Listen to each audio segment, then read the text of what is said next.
share it to your social graph. Has it gone now? Hey, we're I think live. so. Let me get the Mhm. link. I'll get the notification and send to you so you can. Yeah, send it. Should I send the link? Has it gone now? How do I host? You can just share on your wall, Has it gone now? I think so. and you may have to Yeah. mute. What I usually do is I mute where I'm seeing. That Yeah, this yeah, link yeah. I've there. done that. Where's Isaac? I don't know.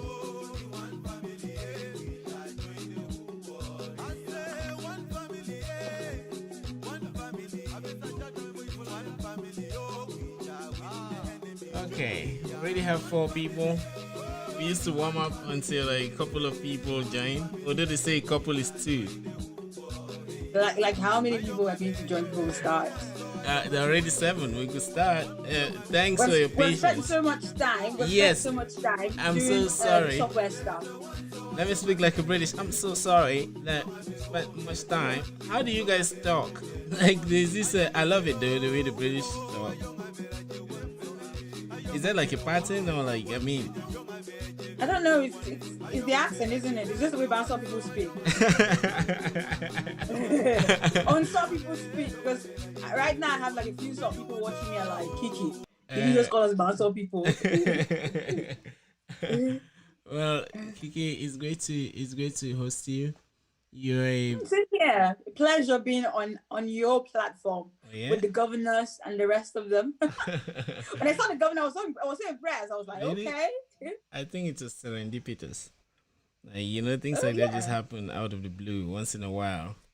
And Oh, okay. So you yeah. don't have as many high profile guests on the platform as the governor. I don't know what high profile means. That's what I'm trying to say. Okay. Well, high profile could mean anything. To be honest, it's relative, isn't it? It depends on the person. Yeah, and I am, and we are like focused on the message. Like I was telling you, that rough work, right? Yeah. Because when you are working, I'm sure you forget about forget about everything. Like you're kind of deep into whatever you do. If it's some piece that you're composing or some message you're trying to pass across. So that's the person we want to bring here. So the profile will only come later. Yeah, of course. Well, yeah, I'm open book. Honestly, I'm an open book. Depending on where we're going to. Yeah, with the conversations. Yeah. For a start, then I'll do you no justice by trying to say what I know about you. So please do us the honor to tell us like about you yourself, and get into as much detail as you can. Feel free. I always hate this part. It's like when you speak about yourself, you're bragging. So I always like send my bio to the host or to the people hosting the event so they can sort of like give details about my person, to be honest. And the thing is, I like to also listen to them speak about me. Oh, In a way, it makes me feel like I've achieved something. Oh, I see. I've gotten somewhere. You understand? Yeah. But yeah, are you going to read my bio? Or I should go on and please go on. You can watch it later. You hear you talk about you. but anyway, the thing is when you say it right, it's almost like impromptu, and you'll be surprised what you say. And I myself, I really love it that way. It's almost like impromptu. Well, Bandy Kiki is a Cameroonian public figure. So people will be shouting. She's the founder of Kikum Consulting. Kikum Consulting is like a branding and marketing company. Okay. I am also the co-founder of Remclan. Remclan is an apparel company that is inspired by everything African and LGBT. Okay. I am also the trustee for 2 foundations here, LGBT foundations here in the UK. We do have a UK lesbian and gay immigration group that deals with everything, anybody seeking asylum. If you're LGBT seeking asylum, we provide a lot of emotional support as well as legal support for people seeking asylum. And then Black Beetle Health essentially just bridges the gap between Caucasians and the Black LGBTQ community as far as health is concerned. I mean, the name in itself is It's explanatory, isn't it? Yeah. Then I am also the director of, which recently just got announced. Anyways, I'm the Mhm. director of Living Free UK, one of the directors of Living Free UK. Mhm. And Living Free UK is all about sharing the lived experiences of Africans, of LGBTQ Africans in the Mhm. UK. Okay. We just recently created a hub for careers, Mhm. LGBTQ careers, because I believe that, or as a team, we believe that financial independence is key for LGBTQ people. You Mhm. understand? There's a lot of people living in destitute because they've been disowned by families. There's a lot of Mhm. people who are not able to afford basic needs just because of their sexuality. So financial independence is a big deal. And then we also have within the Living Free UK, we also have asylum seeker support Yeah. hub, which we have a lawyer coming on, I think tomorrow, Okay. Okay. to explain how to seek asylum in the Uh-huh. UK Oh as an wow. LGBTQ person. Just Mhm. tips on how to go through the interview and the screening and whatsoever. Yeah. So that's just me. And then I'm also a Mashallah. YouTuber. Yeah, Oh, I forgot yeah. to mention that. I do have a Mhm. YouTube channel and I just speak about LGBTQ stuff. Mhm. I speak about entrepreneurship and I also speak about lifestyle. So if you go on my channel, you see stuff like my lived experiences as a woman, Mhm. um, tips or just everything here and there. I don't know if I'm going to streamline it to a particular niche Feel free now. or I'm just going to Anything. keep it. Yeah, Anything. yeah, We yeah. want to know about you, so tell us. Not Yeah, streamlining. I'm also a sister. I do have two brothers and I have two sisters, Mashallah. and I have two nieces as well. Mhm. I think one of them is 4 and another one just passed about a year and a half. No, Mhm. yeah, close to 2 years now, because in November she's going to be 2 years. So yeah, so that's just basically it, to be honest. That's Kiki for you. Wow. Mashallah. Wow. That how do you get the time to do all these things? Like, and normally, in I'm a computer programmer. Just a few things to do. I'm already tired all the time. But you are like, you have so much energy. How do you manage all these projects and still have this energy that you have? What's your secret? To be honest with you, it's, when I started, going back to my journey as an Uh huh. entrepreneur, when I started Kinaka's blog and I created Kinaka TV a year after that, Uh huh. somebody advised me and said, actually my mentor advised me and said I was going to be less productive owning a TV and a blog as well. And he was right. You understand? Okay. Sometimes when you have so much going on, you become less efficient. Yeah. You understand? But Mhm. one of the things that I have come to understand is that I need people. I need a team. I Mhm. need people that I can count on. I need people that if I'm not there, they can step in and do a lot of stuff, Yeah. and handle a lot of stuff, Yeah. which is what is happening, anyways, as far as Rem Clan is concerned, as far as Cocoon Consulting is concerned. We're currently working on the website. Oh, wow. Unfortunately for me, Uh huh. I'm a bit trusting and I like to source out work from our community. Okay. And unfortunately for me, I got scammed by some web. Yeah, I think I was like, oh, I might need you then when you told me that Yes, you, you just yeah, hinted at that, and I yeah. thought after we chatted, we would know more I about was, each yeah, we're other going to go and back can into it. yeah. Yes. Uh huh. So Yeah. unfortunately, I got scammed by somebody posing as a web designer. That's not the first time this happened. It happened to me. It didn't happen in that way when I created Kinaka TV, but Mhm. somebody told me they were capable of Mhm. producing the quality of work that I wanted, Yeah. or the quality of website that I wanted, but they didn't do it. You Yeah, I see. understand? Mhm. So I have learned a very huge lesson. Yeah, yeah, I see. Yeah. Because the website should have been up and running since last year, but this is almost half the year gone, Uh and I huh. don't have a website, so I've had to Why outsource it is from are you another a people. perfectionist? Why? Oh Because remember yes, that most web designers, some of these people are like artists, right? And you too, you're an artist technically. So that yeah. perfectionism, two perfectionists will clash, and then No. yeah, It's here. I uh-huh. know what I want, obviously. Yeah, You understand? yeah. And your job as a graphic designer, or sorry, as a website designer, is to tell me if it works. Okay, You yeah, understand? right. I see. I Yeah. also know what I want in terms of functionality. You Yeah. understand? Yeah. I Right. need this here, I need that here, I need that here. You can't tell me that.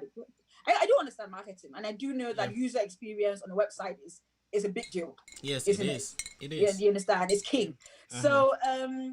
So it wasn't about being perfectionist or two artists Yeah. clashing, Yeah. personality clash. No, Yeah. it was just simply somebody who posed as a professional but couldn't do the job of a professional, Yeah. unfortunately. I see. Yeah. I see. Yeah. Okay. Sorry. 1 minute. There's a comment. Actually, Mokzaki, what's happening today? Just follow. You'd see. We're chatting with the August Bandy Kiki. She was telling us about what she does. A lot of activism. Well, you can watch the video. We'll continue. Later, yeah. Please Yeah. don't read rude comments because some of these comments can be very rude. Just Okay. I haven't read them experienced first any with rude your comments. eyes, and Yeah. then you read them after, like with on the mic. Because when you read rude comments, when you read rude comments to people who are intentionally trying to be rude, then you Uh-huh. give them the power. You understand? Okay, yeah. Yeah. I've not really experienced any rude comments since we started this. Mostly, Trust me, this is Bandy Kiki, so there's going to be a rude comment somewhere. okay. The person with the rude comment, please try to sanitize it and give it like social distance it from us. Yeah. Yeah. So yeah, yeah. So the website. So which means your dreams have been delayed for like a year. Yes, yes, that is what happens. Mm-hmm. It's see, I always say this, and I say this to a lot of young girls who come to me asking for dating advice, even though Mm. I'm not a very good person, and I'm not very good at dating myself. Uh But huh. I always say this: the person you work with, the person you marry, the Yeah. people you have around you as friends, can delay, kill, or accelerate your dreams. Very true. You understand? Yeah. Just because I picked somebody who posed as a professional and isn't a professional, delayed my dream for about a year.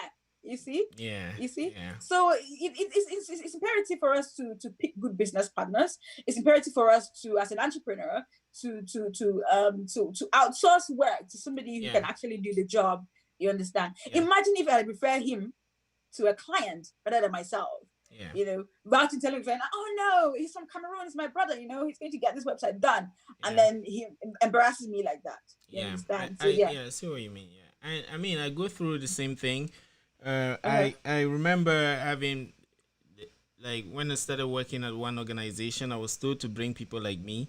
So I got a Yeah. few people, but they didn't really put in the work. So they probably thought that they just have to be chilling. They didn't know that they needed Yeah. like a couple of all-nighters back to back in order to Uh-huh. catch up. Yeah, but so maybe we should deliberate on that because one of the things that we've been noticing on this platform as we're talking with entrepreneurs, people that are starting businesses and running other um, other events that help people's lives, we are noticing Mm-hmm. that we in Africa, we as Africans, we as Cameroonians, I don't know much. I think Nigerians kind of partner much, but we as Cameroonians, we kind of suck when it comes to partnerships. Like, It's no. It's not the matter of Cameroonians. okay, Believe you me, I think it's all of Africa. okay, You understand? I think we take the culturalness okay, of ourselves to work. You understand? mhm, Where we think, oh, culturally, because somebody said, oh, my grandma died, yeah, then you're supposed to let them go grieve. You yeah, understand? I see, In the yeah, Western world, it's not the same conversation, isn't it? yeah, If you're not too close, if it's not a very close family member, they don't want to hear about it. true, Do you understand? yeah, We have an attitude of not contacting clients and telling them, like, the work culture in the yeah, first place not very good. yeah, For example, now I was doing some work with a graphic designer, and he didn't contact me for about a week. And I was like, excuse me, was he on the where's the work? mountain? Was You're he on the supposed to be submitting the mountain? work today, so where's the work? And he said that's when he was telling me that he's actually ill. Oops, So yeah, I'm like, if you're ill, you yeah, contact me. I don't yeah, contact you to ask you where's the work and you tell me you're ill. You yeah, contact me immediately, get ill and say, okay, Kiki, I'm ill and I'm going to need this. I don't know how it's going to. The doctors have said this. Maybe it's going to take me this social amount of time to get better. yeah, You understand? But yeah, immediately I get better, I will get back to it, or I will keep you updated. yeah, Do you understand? I I went back see, to him again the second time, and he didn't. And he said he was still ill. I was like, why didn't you contact me to update me? You understand? A yeah, lot of work that I do, it depends, or a lot of people are depending on your work. You Yeah. understand? It's a chain reaction, isn't it? Yeah, And it if you is. fail me, then you fail the people that are depending on me, or fail the people that's supposed to work with whatever you're going to provide. You Yeah. understand? Yeah, right. I Yeah. see. Yeah.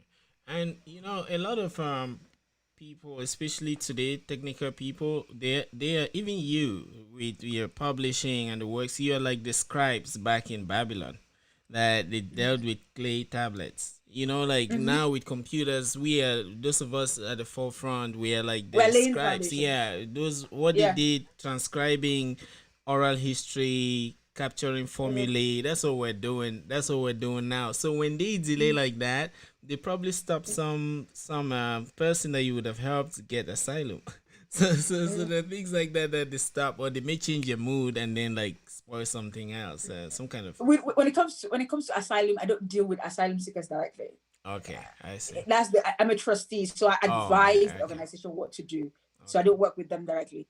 But however, it's for my when a graphic designer delays, it's for my Yeah, clients we could do with people to do with Kikum Consulting. You yeah, understand, which is a branding and a consultancy yeah. company. But with asylum seekers, I'm saying this because I've had some people contact me and say, Kiki, you Mhm. know, I'm Yeah. not gay, but I just want to, you That understand? caught me Don't ducky. yeah, I don't handle that directly. I don't deal with uh, that. That's not my business. You yeah. understand? Uh-huh. You have to go through the organization with me. I advise the Mm, organization. We make sure the organization is doing what it said it's supposed to do. yeah. Yeah, yeah. What Isaac? Hope are you a spectator? Yeah, so yeah. so I'm just following. I came in oh, when you okay. when you people have already started, so I'm trying to catch the momentum. I'm following. It's Yeah. interesting. I You It's I seem interesting. sleepy, Isaac. Am I sleepy? Yeah. Okay, the conversation will wake me as we continue to go. Mashallah. But just to say now, Yeah. so that I quickly wake up. Uh-huh. To what you said about the issue about Africans being sloppy in Yeah. business in terms Yeah. of teamwork. I think it's true. It also applies. It also applies here in Nigeria too. Yeah. People most times, and like this is what we talked about yesterday. Most times, people go into business thinking they are big boys. I don't know if people have that term in Cameroon. Somebody Of knows course. I'm a big boy, I'm a big girl, without Uh-huh. without having the capacity to deliver. Yeah. You Yeah. know, Yeah. and Yeah. people set up businesses in Africa, and just it's family. It's for the family. It's Uh-huh. managed by the family. Mm-hmm. If you own a television house, the manager of the station is your uncle, Uh-huh. the reporter is your wife's sister, and all of that. So because of that level of Nepotism. Yeah. Uh-huh. is it nepotism or communality, lack of having a capitalist It's an ism. edge, or having a capitalist nag? This Uh-huh. has folded, new businesses in Africa. So I think it's an African thing. It's a culture. We bring in our culture. Yeah. That's what I was trying to. That was Yeah, what of I course. was. That's what I mentioned. There's a Right. cultural thing that we Yeah. think the Yes, yes, culturalness of it affects the way we do business. Yeah. yes. And what you just said now is it's a time that I had a client whose communication officer, in quotes, was the wife, and I didn't know about it. And she was messing up. She was supposed to send me work at a particular time so I can do whatever and post, and she didn't. So I went to the client, I'm like, who is that communication officer? You have to sack that person up because that person is going to fail your business. Yeah. You know, Yes, the yes. culturalness of it. And they were like, They will you want not, me to sack they my will not wife? like you in that place. You know, exactly. You want me to Yeah. sack my wife? You understand? Which Yeah. then it made my work difficult. It made my work difficult, you see. So yeah, I do acknowledge the fact that when we bring in family members, when we employ from just exclusively from within the family, it then reduces the quality of services and the quality of products people like myself get when it comes to that to support the business. And if we have to bring in family members, we should know that we should make sure that they have the capacity to deliver. Yes, even when Yes. the family member has the capacity to deliver, it's difficult to treat them as you would somebody just working for you without any family ties, isn't it? Yeah. For example, now the wife is not doing a good job. How then does he shout at the wife or tell the wife off and then go back in the night and call it the Yeah, same wife? And if he does something to the wife now, feminists will jump up and say, Kiki will jump up and say, hey, why are you treating a woman like this? Hey. Personally, Isaac, a lot of people, I think a lot of people think that some of my strong opinions, I just jump on things without necessarily thinking about them. I'm just being African. Yeah. But I wouldn't jump to a woman's support just because she's a woman. Okay. Do you understand? I need to understand circumstances surrounding the situation. You understand? Now, if she messed up at work and then the husband used his fist, I'll support the woman, even though I didn't like the fact that she did the job well. Yeah. I believe there should be other outcomes. There should be other ways of settling issues like that.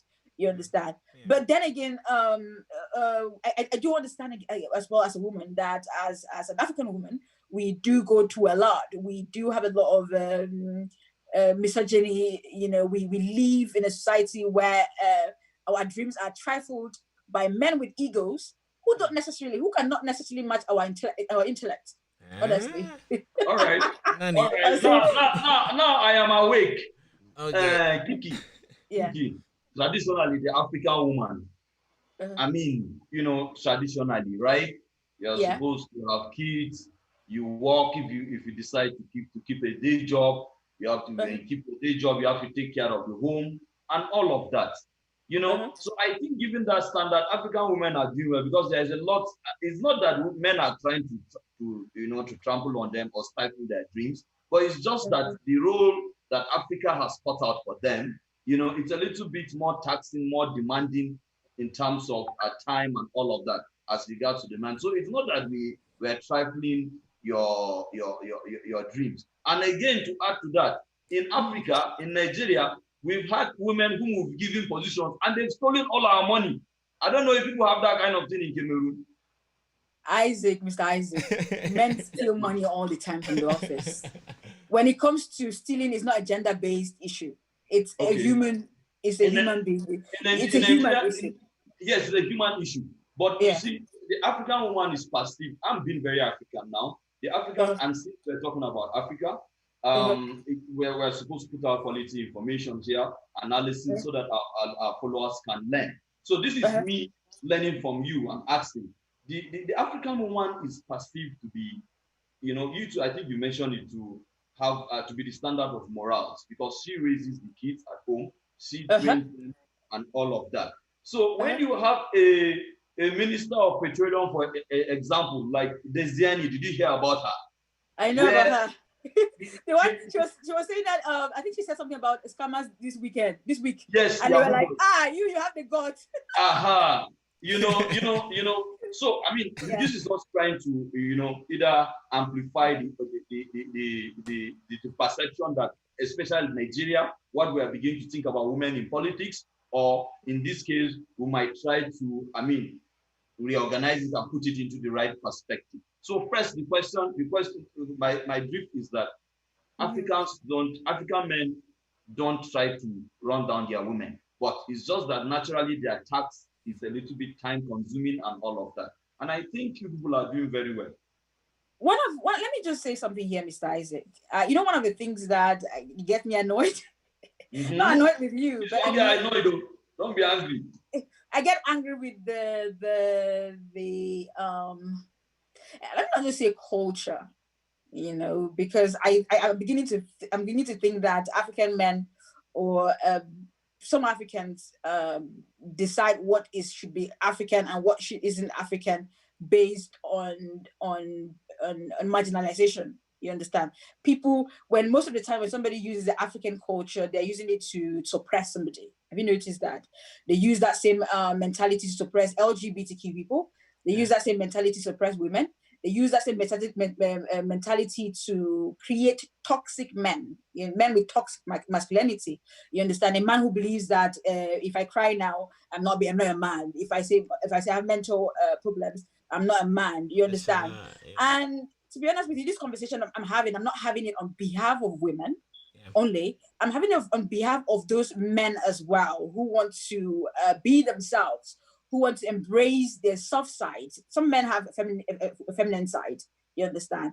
To let them embrace it without feeling like they need to fit a certain standard of an African man. You understand? We can't all be the same. You know, when we are as a continent, we are changing. You understand? Yeah. The world is changing as well. You understand? We can't hold down a particular gender. You understand? A gender that is supposed to be contributing immensely to the advancement of Africa. You understand? When you make the household solely a woman's responsibility, when you say a woman is the conscience of the community, then you take away a lot of other identities of that woman. So you take away her humanity or something. You take away. Yes. I am not just an African woman. I am an intelligent African woman capable of running businesses. Do you understand? Had it been I was a heterosexual, am I then expected to hide my to reduce my other abilities just because I want to look after a home? Do you understand? I feel like the world is changing and the power dynamics are changing as well as just social dynamics as well. Do you understand? And I feel like as Africans, we should be able to embrace these new dynamics. Do you understand? Yeah. We shouldn't trifle. We are keeping a huge and a very resourceful workforce at home in the name of look after the kids. Do you understand? And I'm saying this out of experience. I've seen a woman who is capable of running a nation, home looking after the kids, and the drunken husband is running around. Do you understand? How do we begin to justify this in the name of an African culture? It doesn't make sense. True, yeah. You understand? Yeah. How then do we say that a woman's place is in the kitchen, which first of all is in English, is a Western phrase, by the way. It's not an African phrase. Yeah. You understand? How then do we? Why are we limiting men who want to cook out? Why are we keeping men who want to cook out of the kitchen? Do you understand? Because I'm not just saying this because women don't want to leave the kitchen. I'm saying this because some men want to enter the kitchen and they want to do it without somebody saying that a woman don't turn you for slave. You know that sort of. Like thank God you are spoken. Thank God you are spoken pidgin English now. So let me say something. Yeah. Even as much as we aspire to, it's a global world, it's a global village. We aspire the Western civilization or the global civilization because it's for everybody. Do we not run the risk of losing our Africanness at some point in time, or maybe compromising it? Or do Africans not have any Africanness that is worth preserving? Let me have a conversation. Let me take you way back. Let me have a conversation with you on that light. You understand? When we talk about Africanness, when we talk about culture is what we do collectively, isn't it, as a people? Yeah. You understand? What has always been there, or what is we're creating, because culture changes. You understand? I mean, music culture is changing. Everything culture changes. When I talk about embracing or power dynamics, I'm not just saying that we should embrace whatever the West is doing. I'm not saying that. There are certain aspects of the African culture that I would want to see them live for as long as possible. You understand? Well, we have the community thingy. We come together. When I came to the UK and I didn't know who my neighbor was, I was like, okay, and somebody told me that somebody from even passed somewhere. And so anyway, so going back to what I was saying is this. I come from a fandom called So. Yeah. So yes. So was founded by a woman. Oh, mashallah. Many years ago. I don't know how many years ago. Do you understand? Mm-hmm. So women, I don't know where this idea of the African culture and trifling women came from. That is now being implemented and being forced. I know where it came from. Women were contributing more than just babies in society back then, isn't it? Yeah. I've also heard people use the fact that being LGBT is un-African. And yet we have the oldest. I think so. But we'll come to that. I'm going to it now. We are not coming to it. We are addressing it now. We'll leave what we're talking and go into that one now immediately. I am I'm just trying to explain what people think is on African and what actually is African. Yeah. Okay. You understand what I'm saying? Yeah. So also we do have people saying that being LGBT is on African. And to you, who thinks so as well, I would say it's because you don't know your African history. Because if you did, you would never ever say that. You understand? Okay. Most Africans who say that only know the post-colonial African history. They don't know the pre-colonial African history, and they don't take that into account. And I don't get angry at all Africans. I only get angry at people who pose as Pan-Africanists. I don't know the pre-colonial African history, and I call them ignorance, like I did in my other stuff. For example, what I was saying now is that the oldest rock, one of the oldest rock paintings were found in Zimbabwe. Do you understand? Where we had Mugabe shouting that, oh, being gay is on African, he wants to marry Obama, whatever he said. I've seen some jokes online around that. You understand? But yet, old rock paintings in his country depict men and men having sex. Do you understand? Is he then saying that whoever colonized Zimbabwe came in, drew the rock paintings, ran out, and then came back after some years to recolonize the place? It doesn't make sense. Yeah, it depends. These are things that are proved because you can. I used to be a geologist, so I do know a thing or two about rocks. So if you doubt the authenticity of the rock, you can have the samples and do tests on them. Yeah. You understand? It would show that they're old rocks paintings. You understand? Which means that Africans have always been gay. Africans have always been homosexual. Some Africans have always been homosexual. Homosexuality is part and parcel of the African culture. Animals, actually. Anybody who says that of humanity. Kiki, just so we put out your information very clearly, this information that you are talking about, the rock, is it like a painting?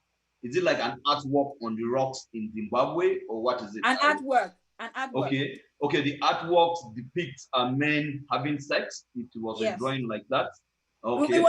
It's not just men having sex with each other, it was also other drawings, but that was part of it, which means that has always been part. You understand what I mean? Okay, yes. That has been part of our history somewhere. Yes, it's part of our history. Yeah. There's also some history on the Congolese, the people of Cameroon, part of pre-colonial history, which shows clearly there have always been homosexuals among Africans. You understand? But then when somebody confronts you with the line that homosexuality is an African, it's not part of our culture. What culture are you talking about? You understand? And when you talk about women being whatsoever, like I said, I spoke about the founder of my tribe. Yeah. You understand? She had to have had a certain degree of power or feel empowered to be able to find a tribe or to found. I don't know. English is a bit difficult here, but yeah, she had to have a certain degree of power. I understand.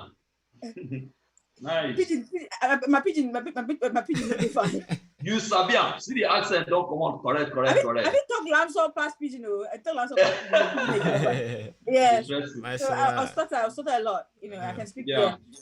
So we when we begin to have this conversation, when we start being enlightened as Africans, you understand? Yeah. I've also heard people say that, this is not part of our culture, we have to do this. But we have, over the years, deleted certain aspects of our culture that are suppressive. Yeah. Some certain cultures used to kill albinos. Yes. Yeah. They're not doing it now again. Yeah. Why they're not doing it if it's part of our African culture? Yeah. Certain African cultures used to kill twins at birth. Yeah. Why is it not being done now? They still do it. There are some communities in Abuja. Brian, have I told you? No. There's a community in the Federal Capital Territory of Nigeria. Oh, wow. Now, in fact, as of 2 years ago, there were 57 communities, right, that kill twins. They kill twins. They also kill albinos. And if a mother dies in the process of giving birth, even if the baby survives, that baby is going to be killed. What? Yeah, but this is just, it's not, now they're cracking down seriously on it, and it's really reducing, yes. So what, that's really sad to know that it's still happening in certain parts of Africa. But in a way, it proves my point to say that we are evolving as Africans. Do you understand? We are not copying the Western culture by knowing that this is inhumane. You understand? How is a man looking after the kids for an hour or two while the wife is looking after herself or has a space for herself? How does it trifle the African man? How does it reduce the African man? They're your kids, for bloody. They're your kids. These are things that you remove. But Kiki, have you ever imagined if you are born, you understand, as a man, you probably have different perceptions of how you see it now. What I'm trying to explain to you here is this year. I'm not when I speak like this, I'm not speaking exclusively for women. I'm speaking for men who have been held to unrealistic standards. No, for me, I'm asking you now, Kiki. Have you ever perceived that some of these some of these things that you believe in, that you understand so clearly, like for instance, you don't see anything wrong for a man, for an African man to cook back the baby and do all of that. You know, I do it. I take care of my baby. I take care of my children more than just to clear that. But just to ask you now, because the fact that I do it, I cannot generalize it that African men should do it. But my question now is that you understand so much that it is not a problem. It shouldn't be a problem. I mean, humanity, men and women are equal. But I'm asking, have you thought that if you are probably born a man, an African man from Cameroon, that probably your perception or what you think now would have been different? Okay, let me first of all answer one part of what you said. When I speak about men cooking and men not cooking and men not looking after their kids, I am not attacking a couple that decided to have certain dynamics within their relationships. I'm not attacking that. I'm not discussing that because that's personal. Do you understand? I'm talking about the culture, in quotes, that assumes that because you're a woman, you should be doing this. You understand? It doesn't. So it takes away that level, that personal discussion between the two couples. Or one person comes into the relationship with power. Do you understand? Assuming that that other person, that's what is socially accepted. So that person should be doing that. You understand? So it's not my business what you and your madam does at home, what you guys do at home. That's not my problem. But I'm happy to know that you cook, obviously. I'm happy to know that you look after the kids. You understand? So that's good. You understand? Yeah. But then again, as an African man, if I was born an African man, obviously I have a different perspective about life. Different perspective. Let me explain why. Well, I have a different perspective. I have the power. Do you understand? As an African man, I have the power. Because the power dynamics is in the African man's hand, basically. You understand? They only give us women small if they feel like it's okay. You think so? Do you understand? Well, so if I have the power, do you think letting go of power is not easy? I understand that. I know that. Biya doesn't want to leave the presidency. You understand? Power is difficult to let go of. Which I'm not saying that as an African man I would have a different. I'm saying that yes, because of course I have the power and I want to keep the power. You understand? But what I'm trying to do here is to appeal to us as humans before even genders or whatsoever. Yeah, and just to say that when we hold women to certain standards, we hold men to certain standards. So it doesn't just affect women, it affects men as well. You understand? There's some men that are happy to be house husbands. You understand? They're happy to have their wife go to work and make the money and come back home. But they can't because society has taken culture. It's culturally, it's in quotes again. It's taking away that choice within a relationship, choice to decide what works for you and I. Yeah. Do you understand? And that might affect the blend. Yeah. Yes. Like I said again, I know a woman who is capable of doing a lot, but has a drunk for a husband. You understand? That drunk husband would have been better as a house husband. But because society has changed the dynamics, that man thinks he is in a better position to bring money in. And he's not. Mentally, he's not. Yeah. He's not capable. You understand? And one of the things that I heard Chimamanda say, I think Chimamanda said this, that before we used to, I'm not going to, when I say Chimamanda, you're like, I have a friend who has written a book in reply to this Chimamanda's books. I will reply her one day. Yeah, so maybe I'm just not, this is something that I don't agree. I don't necessarily agree, but I don't necessarily agree with some of the stuff that she says. You understand? It doesn't sit right with me. Yeah, but I'm not saying that it's wrong with women. That's not what I'm saying. I'm just saying as a person, it doesn't sit right with me. But one of the things that she said is that before we used to need a lot of physical strength. And that's when the power was in the man's hand. But as things are changing, as we have machines happening, We have other stuff that people can use, other tools. Yeah. If the power is no longer, it's not longer about physical power. We need more now. We need who has more organizational skills. Oh. You understand? Who has more? Who's mentioned? I'm not saying that women are smarter than men. I'm not saying this. I'm just saying that in a situation where a woman is smarter than a man and can bring more in, why is the woman at home when a man is outside? Do you understand? Yeah. Well, man, like you know what you two have done to me. Now, right? I feel like I'm at the buffet. Like all the topics you guys have touched, it's like this whole long table, a buffet of all these topics. Yeah. Which one do I taste? Should I take all? I think I can talk to her forever. You know? Yeah. So, but anyway, there is this Nigerian Yoruba woman, Oyewumi. Mm-hmm. She said there were no women in Africa before the colonial brutes came. And there's always this demarcation. I think, Kiki, you know better. There's always this demarcation about women. Is it a gender thing or is it a biological thing? I can't tell the difference. But honestly, most I've heard most Pan-Africanists say that gender. Yeah. There wasn't Africans didn't know gender. Yes. Before pre-colonization. And there's proof for that. They say that. Even now, right? Like most Africans say what Thomas is, right? You want to see before you believe. So that's because if you go to the Yoruba culture, there are two things, Bagbo and Igbagbo.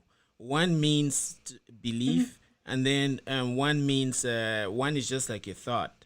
You see what I mean? Mm-hmm. So now one is like legend, and then one is reality, and that is deep into their metaphysics and their ethics. To them, their epistemology. To them, knowledge and knowing what is right and doing what is right, they're the same thing. So if I tell you my grandfather fought in the war, since you didn't see him, it will probably be legend. Or if you don't know some trustworthy person that knows him or that fought, it will be legend. So Africans were like that. We lay emphasis on auditory perception, as opposed to the Europeans, and it hails back from the Bible that held the eyes. Even Christ said that in the Bible. The eyes to the Europeans is like the greatest power. So now, which means as Africans, I want to hear you talk before I draw conclusions. But for the Europeans, they will see you and your body form. I say, if you're in a woman's home, they just assume that you can't do this. So when they came to Africa, they were like, where is the king? And they will see a woman, they will take her out and put a man there. Where's the king? Just like that. And that's how the culture is toppled over most of our systems. I mean, our social fabric, or how do I call it without necessarily sounding. That was beautiful. It was constructed by the Western world. Yeah. You know, the position of a woman was in a way decided by them. You understand? Yeah. Are you serious? I think so too, yes. Isaac. I think so. Don't stay in UK now. Come back to Cameroon now, or you come to Nigeria. Come to you have a woman for me in Nigeria. A woman for you? No. No, we'll give you a husband. We'll give you a husband. Plenty husband will marry you. No. So all right. I've heard a lot about that. Africans didn't have a gender. We didn't have gender. Gender wasn't part of us as a people. But then we had people come in deciding who should have power, who shouldn't have power, who should stay at home, who shouldn't stay at home. You understand? So I guess I don't know much about that, but I have to do a bit of research on it, so I can contribute when it comes to share my screen. Conversations like this. Can you see my screen? Yeah, it's a bit tiny. Yes, so this is her, and this is the book. Yeah, The Invention of Women. So she talks about, she goes into much detail, like philosophically and also psychologically. I think she does some kind of psychoanalysis of the whole. Okay, can you just pick up where she was studying? She studied in the University of Ibadan, sociology, right? Yeah, is Kiki there? Okay. Yeah, I'm here. She acquired a degree in University of Ibadan, Nigeria. Pursued her degree in sociology at University of California. Oh, she's interesting. I studied her in my one of my philosophy courses, contemporary world philosophy, where we taught. Well, thanks. Yeah, thanks for the introduction. I'll definitely check her after Please this. check her. Please check her. She has some good ideas on feminism. Also saying that feminism is European culture, and she uses these arguments to enlighten African women that don't just jump on it. Because even if you look at civil rights movements across the world, uh, people were fighting for the rights of everyone, but amongst the circles of women, the women of color had no position. So the women were See, excluding those. So she was like, "Don't pick up this thing. Don't just jump on it." Like, anyway. the truth is, yeah, most of the struggles that we have now most of the problems we're trying to solve now were created by colonization. Yeah. You understand? Yeah. If we didn't have colonization, we wouldn't know what homophobia is, and I wouldn't have to be an LGBTQ activist. I wouldn't that wouldn't be something that I refer to, as used to refer to somebody like me. Yeah. You understand? If we did, if the power dynamics were not changed by colonization, as in assigning genders and deciding what position a woman should hold in society, then we wouldn't be fighting. They wouldn't be feminists. You understand? Saying that feminism is a Western idea or a Western imported, it can, in some ways, it's very true. You understand? But then again, it's needed. Why? It is, because the damage has already been done. You understand? We have already been, for example, like Mr. Isaac here. Mr. Isaac thinks being homosexual is an African. You understand? Honestly, when I was coming on the show, somebody just told me that, oh, that beautiful girl, she's LGB. I was like, can I go on this show? Can I go on this show? How am I going to talk to her? Or let me not go and hurt her or let her, that kind of thing. It's quite so strange to me. And this is why I am here and I'm listening attentively. I have a lot of questions. I hope we have a lot of time so that let us try and understand you. We have to beg Kiki for Isaac, more I'm time. I'm happy for us to have this conversation. You know, as long as we have it in a very respectful manner. You understand? But I'm going to you come across like a very intelligent man, and I'm going to task you to, when you leave this live conversation as well, can you just do a bit of research so the next LGBTQ person you meet, you have at least an improved perspective. I should. Yeah. In addition to what I would say, obviously. I should. Yeah, well, all right. Well, on my part, right, Isaac, like, man, when I remember taking this course in the Catholic University called General Catholic Studies, and that's when I understood what dignity meant. That they said it's just the respect that you have for being you, no matter who you are. So, as I don't know about you guys, but as I'm growing up, I learn words every day. There are words that I hear, I think I know them, but when I go read about them, it's either too simple. Yes, yeah. Like let me be a bit mathematical. The definition of a point, that which has no parts, is like just very amazing and beautiful to me. But dignity too was that thing too that was that simple and just plain. You can't add or take away from it. But what it does is it changes the way you look at life. When they say someone has respect just for being human, being alive, it means that every other thing that they are, even if they're Muslim, if they're LGBTQ, if they're Christian. And now coming to America on my part, I got to see that. I remember asking God this question one day that, man, what did I do? Like in Cameroon, I'm a minority. I come to America, I'm a minority. So then I started seeing that if I'm oppressed like that, how about somebody who is oppressed just because maybe they have a phone that does not look good, or because their shoe is like, so imagine now that oppression because of sexuality, because of maybe you like science. And the next time I'll talk again about something concerning men and women. But go on, Kiki.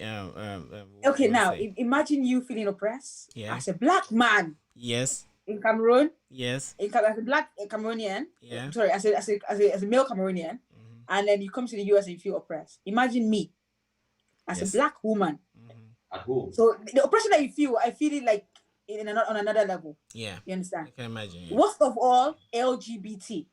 Yeah.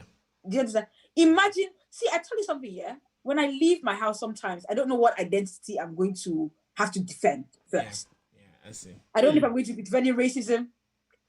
Sorry. If I'm going to be fighting racism. I don't know if I'm going to be fighting misogyny or I'm going to be fighting homophobia. I don't know. And it's very tiring. Yeah. Do you understand? Yeah. So, I think when you look at it like that, when you begin to see other aspects of discrimination that you face, Yeah. You don't want that. We don't want somebody else to feel that. Yeah. Because if you're shouting up and down about racism, if you're shouting up and down about Islamophobia, then you can't justify your hate for LGBTQ people. Because the bottom line is all discrimination. Yeah. How is somebody having anal sex? How does it affect you as a person? That's a question. That's a question. Like here in the States, like that's a question. Like when I was learning in some of my gender studies too, they were saying that how does someone's gayness affect you? Because there's a lot of backlash. Like, and there used to be some studies too that those that like retaliate a lot, they're actually gay.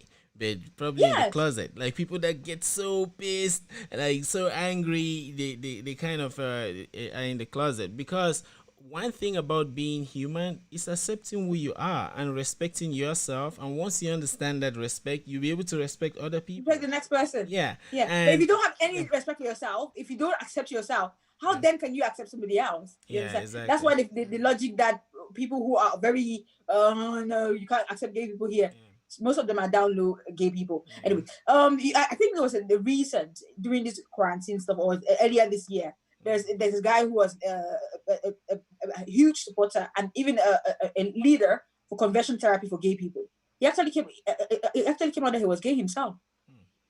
You understand? So it's him not accepting himself that he doesn't want other people to accept themselves. Yeah. So whatever reason. Yeah. Even I noticed this too in comedy. There's this guy, Danny Green. Shout out to him. Shout out to his fans. So here, if you look at comedy is something. It's I don't know how to explain it, but the ancients, they always had tragedies. Like they'll fight in the Colosseums. They'll fight. So comedy was a huge part. So it complements that those tragedies that they faced. So now.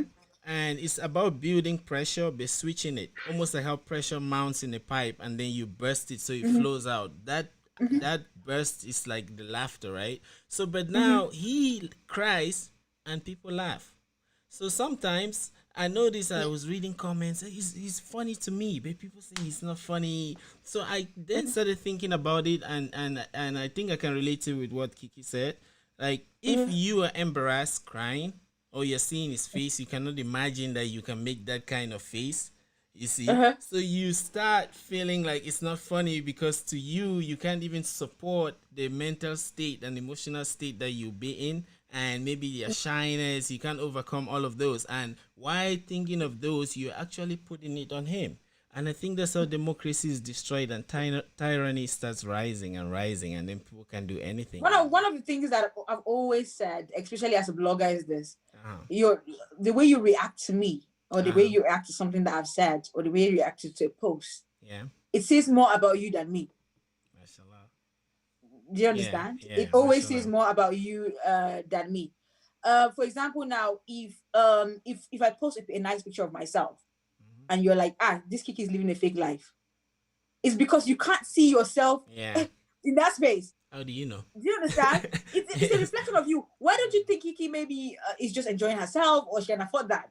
You understand? So the way you see people, or the way you see, like the way you consume information, the way you assess information, it's a reflection on you. It reflects more on you. For example, if I go to the shop and somebody is being caught stealing, you understand? We know that the bottom line here is stealing.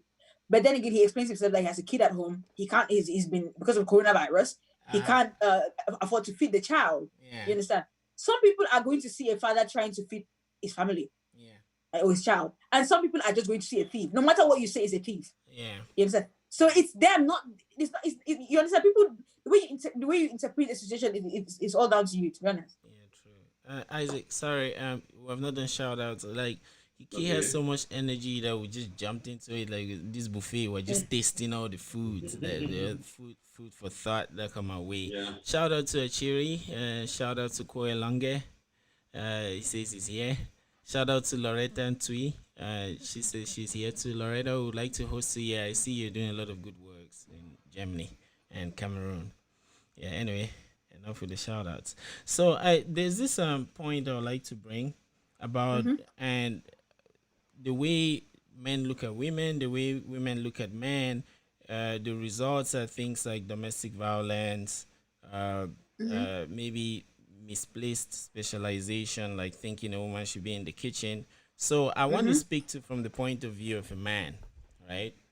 So now, uh, yes, you made mention of this drunk, who is yeah. You see that sometimes, from my experience seeing around, most men they get a lot of pressure from their women, so they have to look for some technique or some method to escape. So drinking is escapism, right? And then secondly, women are very powerful. You said men have the power. I think it's women that have the power. Women are like, let me know. I don't know how I sound now that I say this, but let me just very colloquial. Women are like puppet masters. If you go back to Troy, like Troy, I don't know if it could be fiction. You go to Patria, all of those, you see that whenever they're powerful men, there are always women behind. So that will bring me back now to the contemporary, to our contemporaries and how we grew up.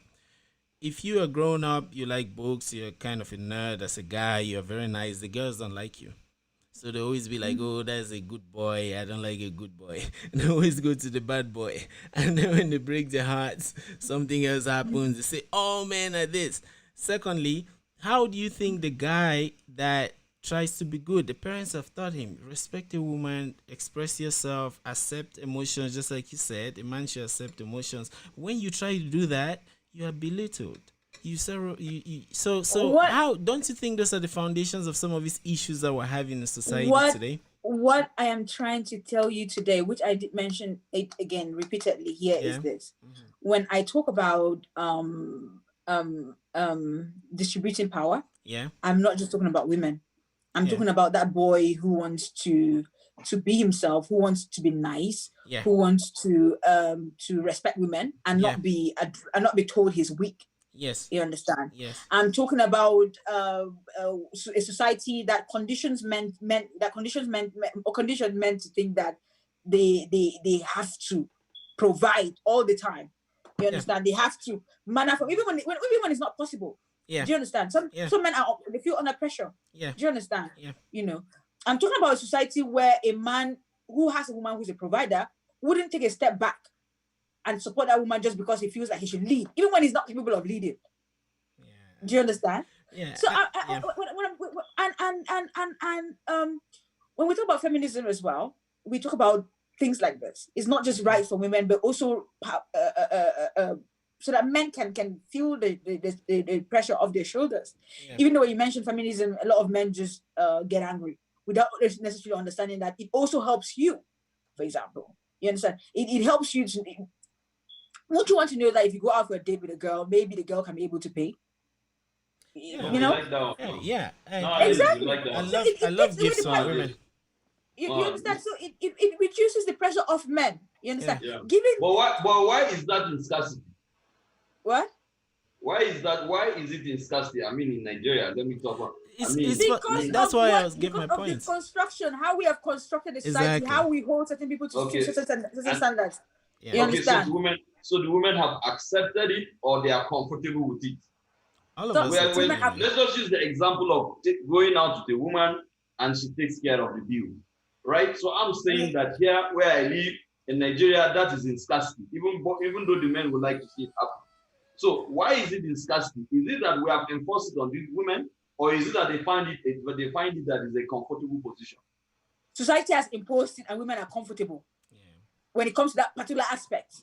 Okay. You understand? Women are comfortable. You did mention something saying that women actually have power.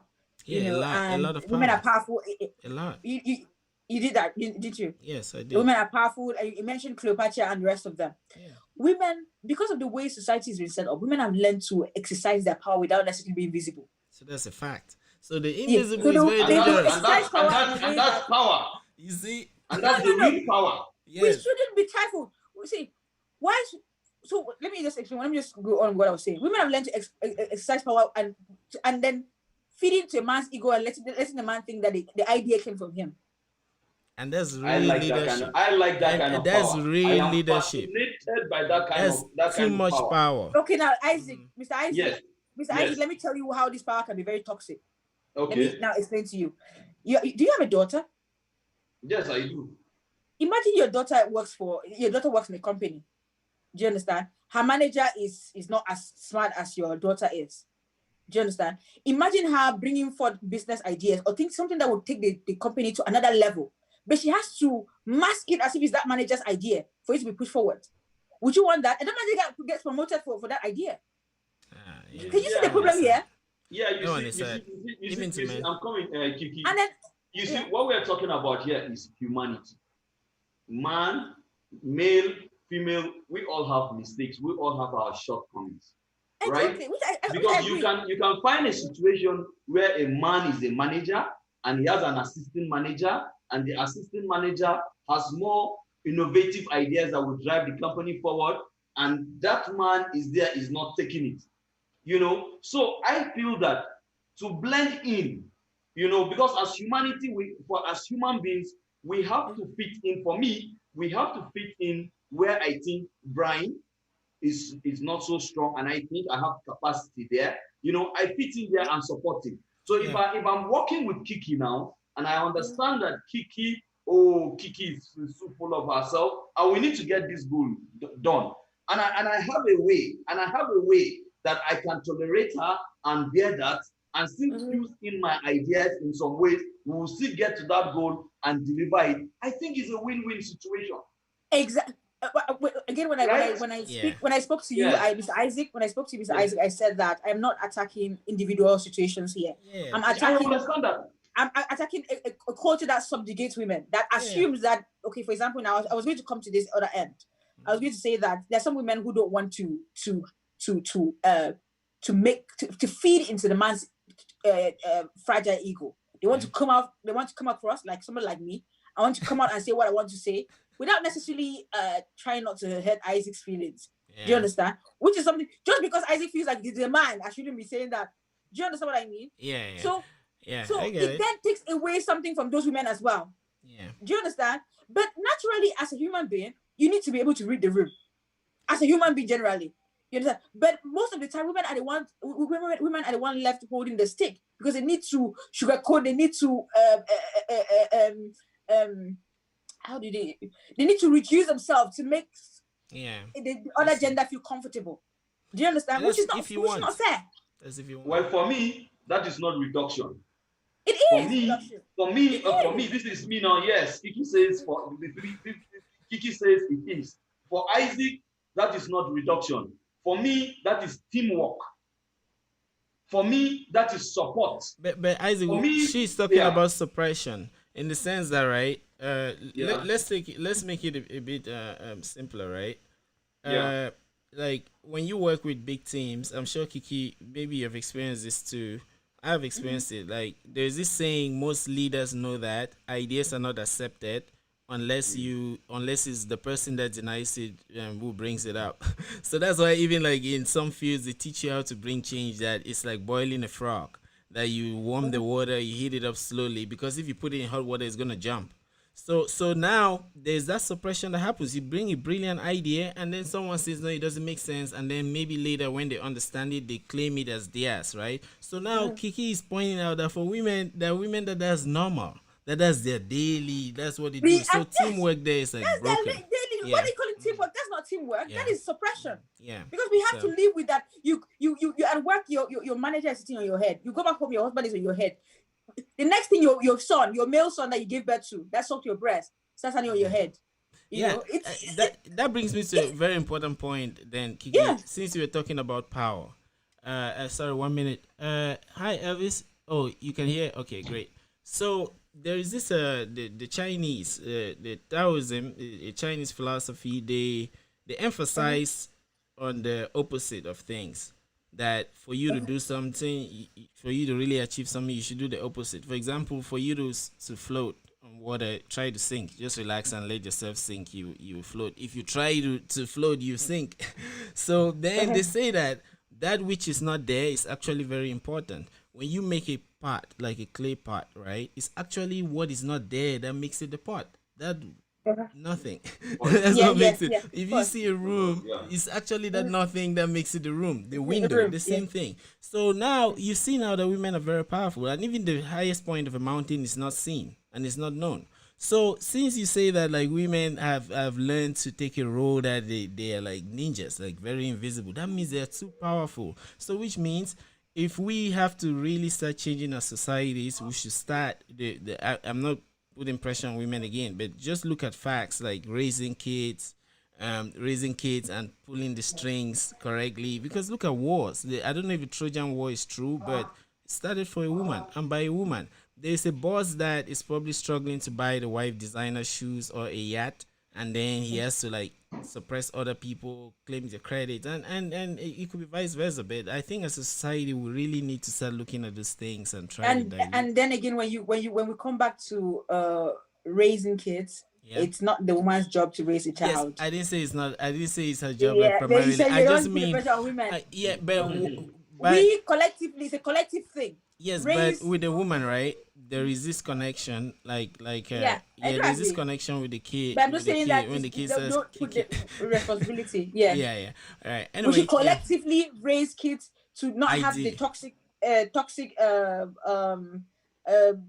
masculinity, to respect women to know that they have the power and they can speak up even when you understand, even without not necessarily nursing a man's fragile ego. You understand? So it's not exclusively like women should raise kids. You understand? We create a problem for women and then we make it their duty to solve it. That's not fair. Yeah, true. Is it? In some cases, there are a couple of comments. So from Patson Awana, that's my classmate, Bishop Rogan. Shout out Awana. First, I'll just read the stream. He says, kudos, Topoh Species. And Kiki, this is a very safe place. I can bet you that you wouldn't find any kind of hate speech or some kind of comments that are like bullets. So, okay. The next one, Loretta Tweet, shout out to you. She says, well, that isn't just a woman thing. It's on both gender or all gender. I think it's when Isaac was trying to make the point too. I think even you, that something is about humans and not really a woman or man thing. And then I wanna again says there are so many shortcomings that are linked to gender. For example, ego. Males have just a higher ego. Testosterone is part of the reason. Well, we'll talk about that.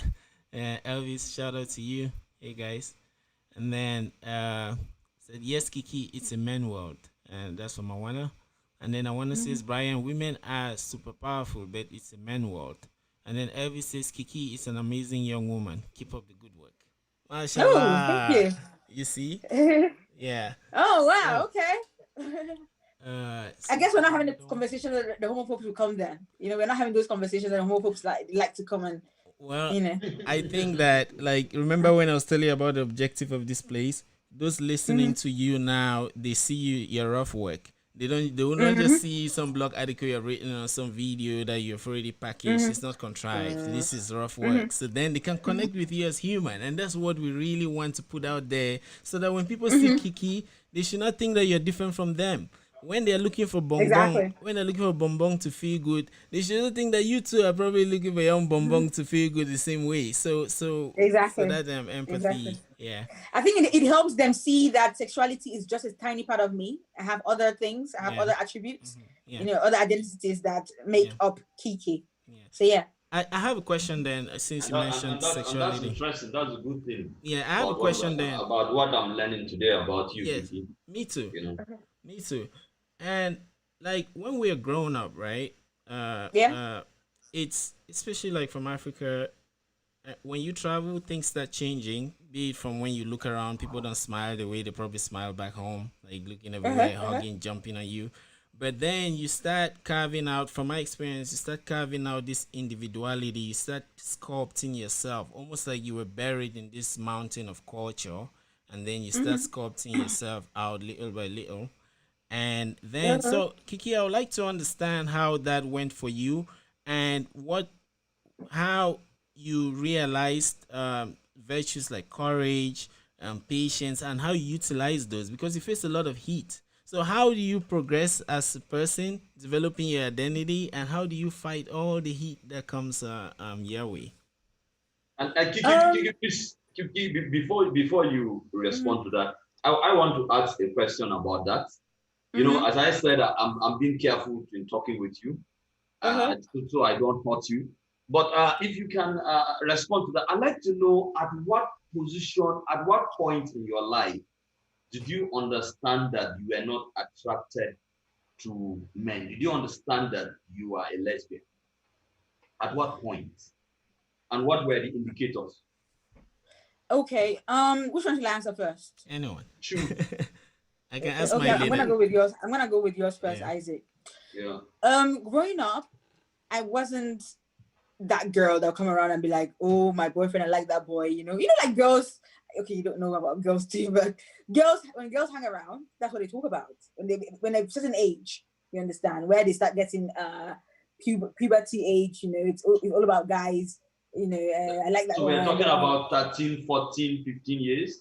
Yes. Boys do the same about girls, right? You understand? Boys do the same. So you have a lot of, so you have what? Sorry, I said boys do the same about girls too. Exactly. Yeah. So it wasn't the feelings that I had. It wasn't the same. I didn't relate to what we were talking about. You understand? At some point I thought there was something wrong with me. Or maybe some part of me thought maybe I would come to it. I would then grow into it. I would then have these thoughts as well. I would then see some guy and be like, oh my goodness, you understand? At some point I had to pretend because of the influence around you. You understand the social conditioning as well. Yeah. So this was when you were probably an adult. This was when you were like 18 when you started pretending. Yeah, so that's when the pressure. Yeah, around 17, 18, yes, pretending. You begin to try to assimilate to be something that is not around. For example, now you do have a lot of people who don't want to be medical doctors, but who pose as medical doctors now in academically. You understand? But their hearts are not in it. Why? Because a family member asked them that, oh, your dad was a doctor, so we expect you to be a doctor. You understand? So the expectation now then decide what you should do or what you're doing in your life. You understand? So yes, so those are the feelings that I had. Yeah. And I've had a lot of people say that, oh, you came to the UK and you saw you learned about homosexuality from the UK. Oh no, I didn't, darling. I knew I was into women before I even knew the word lesbian. You understand? So you started doing things with women back home. Of course, yeah. I had ex-girlfriends back home. You understand? But back home, it wasn't because of the laws and the hate that you get. You understand? You get where you start having certain feelings. Okay, for example, now when I started my YouTube channel, I started noticing more YouTube links. Does it make sense? More YouTubers. Links, okay. Does it make sense? I started noticing more YouTubers. Like before, I didn't pay them any attention. Yeah. You understand? So when I realized that I wasn't what other people were, I started noticing other people as well around me. Yeah. As well as noticing conversations that didn't necessarily accept me. Do you understand? Right, yeah. For example, like the Leviticus, for example, like I think there was a list in Cameroon published in Cameroon about government authorities who were LGBT or who were gay. They were saying that way they were using that as part of a code or something, I think. So I started noticing all these conversations that were not there before. I didn't see them before. I didn't when I wasn't aware about my sexuality. I didn't see these things before. If that makes sense. Yeah, right. Yeah, I see. Yeah. And coming back, I answered what you wanted, Mr. Isaac. Have I answered you? Yes, Kiki. What is important for me is that look at me like that stark African man that does not understand that does not understand what you stand for or your being. Do you understand? But as a journalist, I am civil enough, to listen and to try to understand. Now, the African man, as it is, you understand? I think why Africans frown about lesbianism and homosexuality is that they think it is a notorious reaction to their natural self. They've been taught that it could be conditioning too. Yeah, but Brian, when we say you have been taught, everything that you know, everything that we know in life, we copied it from somewhere, somehow, subconsciously or consciously. Yes. Either you read it, you heard it in the music, it was preached in church, it was passed down to you. No. Let me come into that. So I want Kiki to understand. This. Some of us, Mr. Isaac, yes. let me just give you let me just cut into that. Yeah, but do you understand that? Do you understand that Africans African perceive Do you understand? No, if we have to say that, it is a notorious reaction. It is a. If we have to say that, anything that we are in relation to homosexuality is copied or is learned from somebody, then why then would I have these feelings but not know what these things were? Do you understand? No, I'm not, it doesn't make sense. Yeah, I'm not saying all is learned. I came to the realization of my sexuality before I even knew what the words were to describe how I was feeling. I got that. Before I even knew that there were other people around me like that. Does that make sense? Yeah. So we can't. Of course, certain attributes are copied. For example, the homophobia is copied. You understand? Yeah. Like myself. By the way, Mr. Isaac, if you don't know, I grew up in a village. So it wasn't like in a city where I can go anywhere and see. No, and claim your rights. I mean, you understand? I have my right for yourself. Yeah. You understand? So it's how then, because I've heard people try to say that it's Western influence, you copied this. It's not copied. You understand? Yeah. Of course, certain things are learned behavior. We do have innate and learned behavior, isn't it? I think in biology that's what we do, isn't it? Yeah. Yeah, Kiki. We had somebody here quite a bit much earlier who was Aisha Yusuf. And we got talking and we came to this junction. And she was telling me, Isaac, stop pretending. You grew up in northern Nigeria. And this is true. You know, we grew up seeing people, you know, these cross-dressers, men dressing like women. Yeah. We grew up seeing, having houses like such as hotels. Yeah. You know, in northern Nigeria, it's clear, everybody knows it. Get a Lulu, where you see men and women, you know, women dressing like men and men trying to dress like women. We grew up seeing all those things. Those things are there. Africans are not saying that they didn't see them. Africans are not saying that they did not exist. Isaac, 1 minute. Isaac, 1 minute. But, there's one important part you're forgetting. She said that those people were very creative. They were cooks. They were making clothes. They were making things. So before the society knew, they were already enjoying the products from those people. And that now, so there are many of these things that are happening in the world today that Africa was way advanced before. And that's why I was saying, Kiki, that some of these were taught. So, but then when America accepts it, they want to come and force it down your throat. And that's when now the legalization and all of those things step in the way. You see, Brian, the picture I'm trying to paint here is that it is not that Africans, even when they saw it within their communities, it is not that they liked it. Do you understand? But there was that natural feeling of a repulsion towards those kind of people. No, you know, but that was not so much until the Western world, you know, tried to, you know, force it on Africa. I don't think that was when it blew. Mr. Isaac, you're very selective. You have a very selective memory here. Okay. Go ahead. Let me break it down for you. Relatively selective memory. When the colonialists came to Africa, Africans were enjoying all forms of sexual diversity. We had gay people, we had trans people, we had homosexual, we had LGBTQ people in Africa. You understand? So then they said that was wrong. A fellow man cannot have sex with a fellow man, which they introduced through Christianity. Do you understand? Yeah, and they tried to erase. They tried to erase that sexual diversity.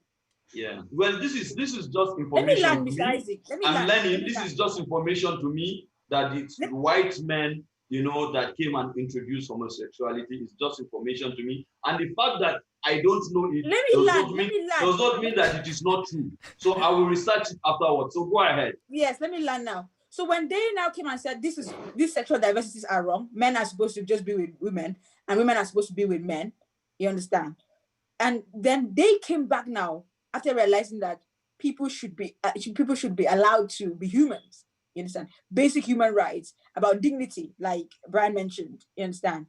So when they came back now to say that, okay, please let LGBTQ people have rights, that's when you now became informed about LGBTQ issues. That's where your knowledge is limited to that barrier. No, that was when we started reacting. That was when Africans started reacting aggressively. Yeah, but cases were forgetting. Aggressively because you had been taught by them. Yeah. You had been taught by them that homosexuality wasn't good. You understand? It was un-African, or it was unnatural. You understand? Oh, So when they came back now to undo the wrongs that they did, that's when Africans now became aggressive. To undo? I think the situation here was that we were fighting against oppression. We're fighting, first of all, we're not fighting the gay people. It's two things. We're fighting against the fact that America came to tell us what to do on our land. Do you understand? Even though we still know that what these people are doing is that's wrong. what Kiki is saying. Kiki said that we had this practice, they came and demolished it, right? Then they went and changed, and then wanted to come and change us again. So it's almost like how you go and you say, oh, pepper is not good. What I'm also saying is that eat pepper and come back, you must eat pepper. It was not like Africans were comfortable with it. We can't tell. I think we can tell. Where are you saying? There are comments. Let me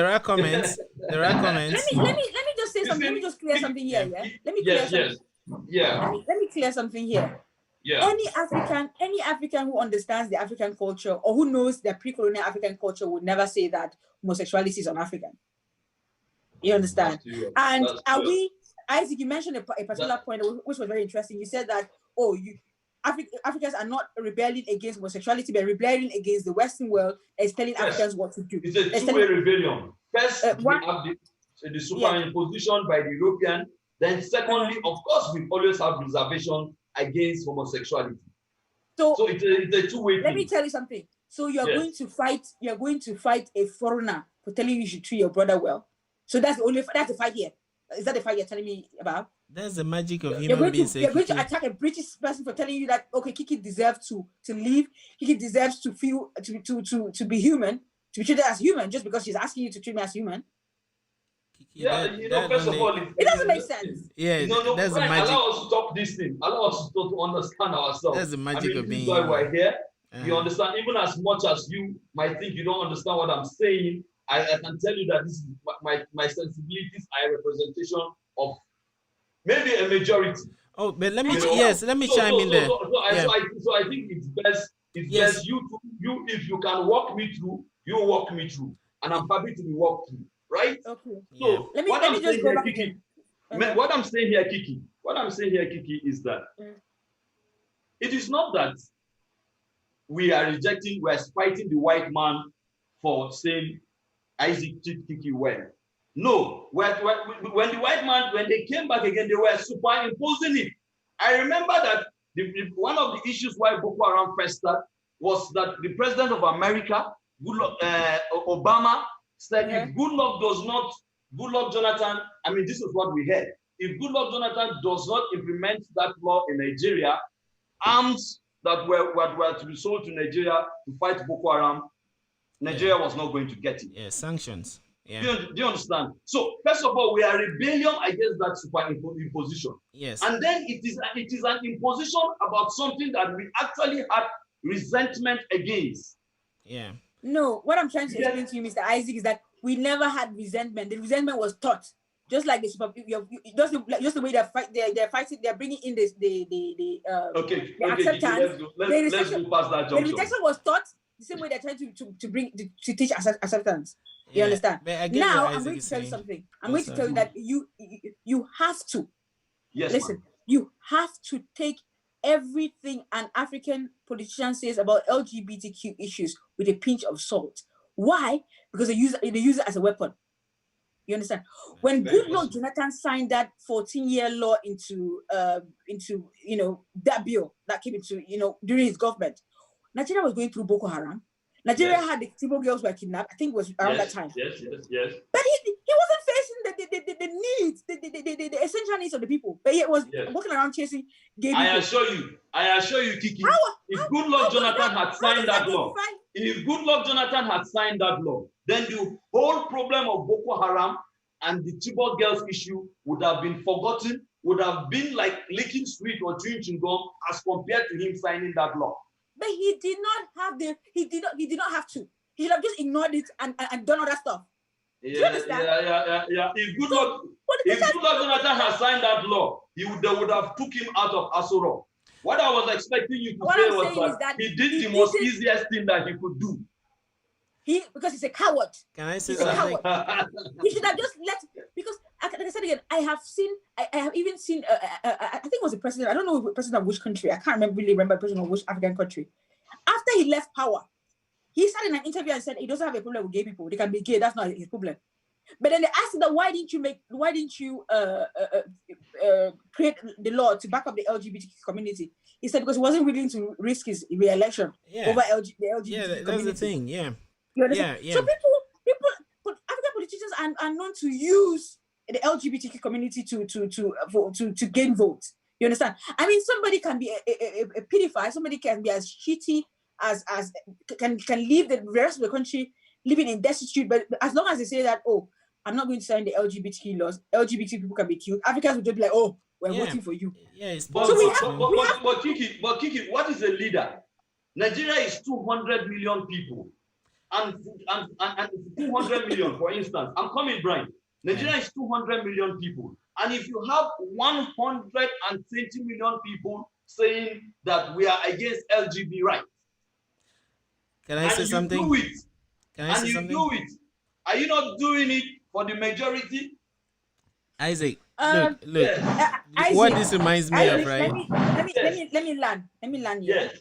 Let me tell you something here. Yes. Most people, most of those 150 million people you're quoting, yes, they're simply they're hating LGBTQ issues out of ignorance. Most of them. I'm gonna tell you. Let me land. I'm gonna tell you why. Yeah, that's very easy. When I started advocating for when I started advocating for LGBTQ rights within the Cameroonian community, immediately I had a lot of backlash. You understand? First of all, and then I took time I asked quite a few people, some of the people that I could reach, I took time to reach them. I asked them, why don't you like LGBTQ people? They said because it was introduced to them as a sin. They said because it's an African. So when I had these conversations with them, some of them began seeing things differently. Yeah. Do you understand? It has been introduced for some reason as occultism. Some people think that's how I make money. Like I'm being paid to be a lesbian, or because I'm a lesbian, I just get money from somewhere. And somebody told me that no, Kiki is not a lesbian. Kiki is a normal chick. She has a boyfriend somewhere. Kiki is just doing business and is paying. Exactly. You understand? So that's the assumption. People would make excuses for who I am rather than just accept me. Do you understand? Yeah. So because of this mentality, then people, that's why you think that the 150% are anti-LGBT. They're not. All they need is education. You understand? And then some people, and there's another group who are educated, very cognitive, they're able to process their thoughts and every other thing, but they feel under pressure to be anti-LGBT because if you're pro-LGBT, people just say that you're one of them. Do you understand? Yeah. So the numbers you're actually pushing out, which you're assuming are facts, are biased facts. They're not the reality. You understand? It takes a leader. Until we unpack that strand, that is still an opinion. Yes, until we unpack that. I agree. If you want, I can prove it. If you want, I can prove it. And one of the things that until we have a leader, you're talking about leadership. A leader is somebody who would lead the people, even when the people don't know that's where they have to be. Yeah. Do you understand? That's leadership. Yeah. You understand? It takes them in a direction. You are trying to say, let me simplify to our listeners. You people speak a lot of grammar. A leader is a leader that takes the people on a right direction, knowing fully that even if they don't understand that this is what they need at this time, he understands that this is what they need. And he believes that within a short time, when they understand his decision, they will like it. But I can assure you that even the president who loved Jonathan, I don't think that he likes the LGBT. So it was not that he did it out of pretense. It's easy that Jonathan might be one of them. He's part of the ignorance. Can I chime in? He might be ignorant. He might be one of the people who feel under pressure to hate, or he might just hate them. Or he might be a down low LGBTQ person himself. We don't know. We can't unpack. I don't know how to unpack that without any glaring evidence. Can I unpack something else? But what I'm telling, let me just finish with it. Yeah, what I'm telling you here is that you cannot push out those numbers without me challenging them. You understand? Because we're used to. Of course. Yeah, and actually, I really like both of you going back and forth. It reminds me that Kiki is voicing our opinion, and a lot of people that think that way. Isaac is doing the same with a lot of people. So we have these energies that are there vibrating. But Yes. when it Yes. when I wish talking you about just allow education, me to be talking to Kiki. yes, Right. you can. But I wish you let me just allow unpack me to talk something. to that. Let us on that. You see, me, I've not gone to America. I've not been to America before. Yes, You but I are in want to point America. out something. I mean, Yeah, and we are speaking on African. So please let the African man understand this thing from Exactly. That's what I want to do now. That's what I want to do now. I was worried. Yeah. I was worried when they were attacked in Nigeria. Yeah. At least that one touched me. You should be. You should be, right, Isaac? You understand? You should be. And yeah, I understand you. So let me give you an example. If you look at American history, there was a time when black people were property. Right. Just hear me out. Hear me out. Okay, all right. Because I'm following the discussion. Kiki mentioned about education. You yourself, you accepted that yes, they will need to educate the people. So why I'm using that? But then, Brian, what is defined as education? I'm coming to that. I'm coming to that. That's what I'm trying to tell you. Yes. So now, America, there was a time when people were called property. Almost the whole of the country, it was an industry. The railway people were there making. America is very pragmatic, right? Very pragmatic. Their philosophy is pragmatism. So now, imagine people that are looking at slaves as property and also looking at them as a source of income. Then some people want to abolish it. Guess what? They had a president, Lincoln.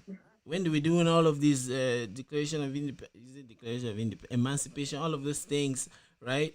Changing the Constitution of the United States, fighting his ancestors, people that he has taken over from, like the founding fathers of America that were actually slave owners. But you have this president that is also against millions of people. But if you watch or read his biography, you hear where he used this logic, something he learned from Euclid's algorithm, something like equals. If something comes from the same thing, then they equal one another. So if all of us come from God, then we are all equals. So that was the argument he was using, and that's education, about giving proof. So now, if we use words like dignity, and then you accept that, it means respect. If you use dignity, and then you accept that, if you're on Facebook, you see a beautiful girl, or in the world you see a beautiful girl, and you are broke, you put on 2 robes, you say hi, and she says, "You broke man, what are you doing here?" And you feel like she has oppressed you because you're poor, right? There are people that feel like they are nothing because they have no money and the rich oppress them. So put yourself now in take that same situation, transfer it to someone who is also suppressed like that because of the sexuality, or somebody that is oppressed like that because he puts on glasses. I, for example, there are places that I go to, and when I want to, what I'm interested in, it could be mathematics, science. People are like, "Oh, that's boring," and then they will not just leave you to go. They will want to force other things. So that's oppression. So Brian, you believe that all the reasonings that these African people have against LGBT, all of them, they are all stupid? No, I didn't say that. I didn't say that. What I'm saying is that, right? If you, as a human being, if you think about it, start with yourself. Think of who you are, what you respect about yourself. Look at the other person too without getting in their way, supposing they're not getting in your own way. You start seeing a lot of ease. And like we were saying before, what Kiki was saying, even you, some of these things are learned, right? Kiki mentioned things about like the previous societies. I'll need to look into them. But if you look at humanity, the Greeks learned from Egypt. The Greeks came and learned from Egypt. And to the Greeks, their sexuality they were very open people, both gay. That's why the idea of platonic love is meant to say, sometimes they say there was a lot of, they had this gay thing going on amongst the Greeks. But they learned from the Egyptians. So you see that perhaps they adopted that culture from them too. So now, and do you know that now that we're talking about the Egyptians, do you know that the real Egyptians were black people, not Arabs? I know that. Yeah. Exactly. Yeah. So they learn from the Egyptians. Exactly. So who did they learn? Black people, right? Yeah. So so I'm not saying anyone is stupid, Isaac. I'm just saying that look at facts. Yeah, I'm just saying that, right?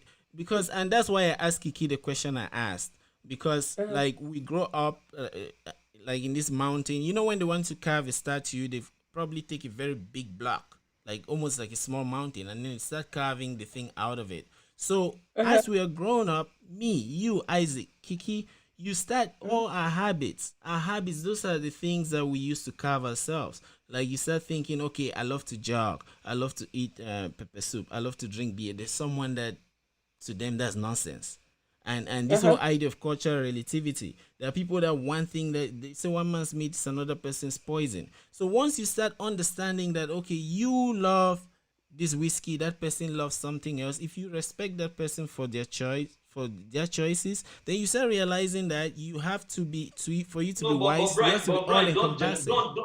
Don't generalize things. I hope you know that this is me also thinking about it. There is a difference between drinking and being a drunkard. I didn't say that. There's a difference between drinking and drinking to stupor. And I didn't say that Kiki either. has mentioned that there are men that are irresponsible because they drink to stupor. Yeah, the one saying that one. No. I didn't say that. So Isaac, what I'm trying to say is that me too saying this thing, and most of these discussions help us figure out what we think about things, right? As a human being, your ultimate task, and well, that's what me I realized. Although one day I realized that as a programmer, my ultimate task is to program myself, right? In the sense that people will say, take over your life, make conscious decisions, right? It means a lot of things. We would accept it that, okay, I have to take charge of my life, and then I reach in a situation and emotions overflow and I start suppressing someone because I drink, they don't drink, right? Or I start suppressing someone because I love anime. They don't love anime. People always say, this man, you're watching anime. What kind of nonsense? That's very childish. You don't know what they're missing. So, but if you start understanding that people have their values and they have that respect, a lot of it will help you to be at peace. It will help you be at peace because maybe you wouldn't care at all, so long as they don't come in your face. So that's what I'm saying, and that's what I'm thinking as I'm talking about this. I understand your understanding of the situation. There are a couple of comments. Yeah, go on, read the comments, please. Kiki, how much time do you have? Remember, we had to do one. Go on.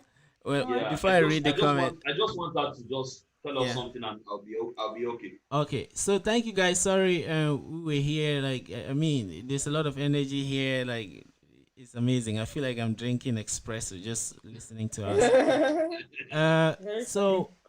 Elvis says, I tend to identify as a male feminist, if that's the thing. The problem seems to be semantic. Yes, semantic. I find that most people have turned that word feminism into some sort of a salad. I tend to agree with Steven Pinker on the equality of outcome versus equality of opportunity debate. Thanks, Elvis. I would really like to look into that. And Kiki, the next time you come, hope you know this is the first episode out of a countless. We'll probably raise a panel with Elvis and continue discussing. Let me understand. But Isaac, there's something very important. Isaac, 1 minute. There's some comments. Yeah, there's some comments. So there's this very powerful comment that Elvis says, homosexuality is only un-African because we don't have open discussions on sexuality in general. You see, education. In our societies, parents don't even comfortably discuss sex education with kids, and I'll say finance too. That's why we either suck in relationships and we're broke. Then there are OC among all races. The question today is: should we keep persecuting kids because they are gays? We must evolve. And then Patsun Awana, shout out again. Very hot, interesting debate. Then passing again. So, does everything Africa know or does was told, imposed to us?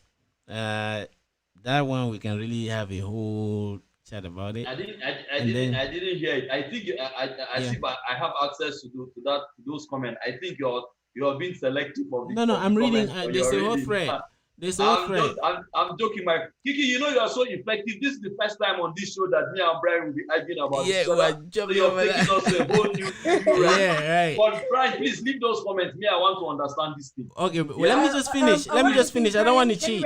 I don't want to cheat. I want to read all. So no, Brian, let me respond to that question. Is everything African? What? Yes, what please. So does everything Africa know or does was told, imposed to us? No, obviously there's certain every time when somebody is been packed into a space, or somebody's been when things have been forced onto you, or when you've been used to learning Colonized. certain things. Yeah. Sometimes you Colonized. unlearn certain things, and sometimes you retain part of you. Part of Yeah. you, it knows who you are. You Yeah. understand? So you retain it. yeah, You understand? yeah, But I'm yeah. going to be very clear here that homophobia is not a part of African culture that's being retained. It's just a reflection of what the Western world taught us. You understand? So I'm going to be very clear. I'm not saying that there are other parts of other African cultures that didn't exist pre-colonial colonization. I'm just saying that homophobia is post-colonization and not pre-colonization. Okay. Thanks for that, Kiki. That was very powerful. I wanted to add to that too. It's easy. I'll just drop a book. There's this book by Fanon, Whiteface, a blackface white mask, that he argues that he did a psychoanalysis of the black psyche, and he says that we humans, the black person has been turned into an animal, and you see the world through the eyes of your colonial master. So you want to have the kind of house the colonial master has. You want to sleep with his wife.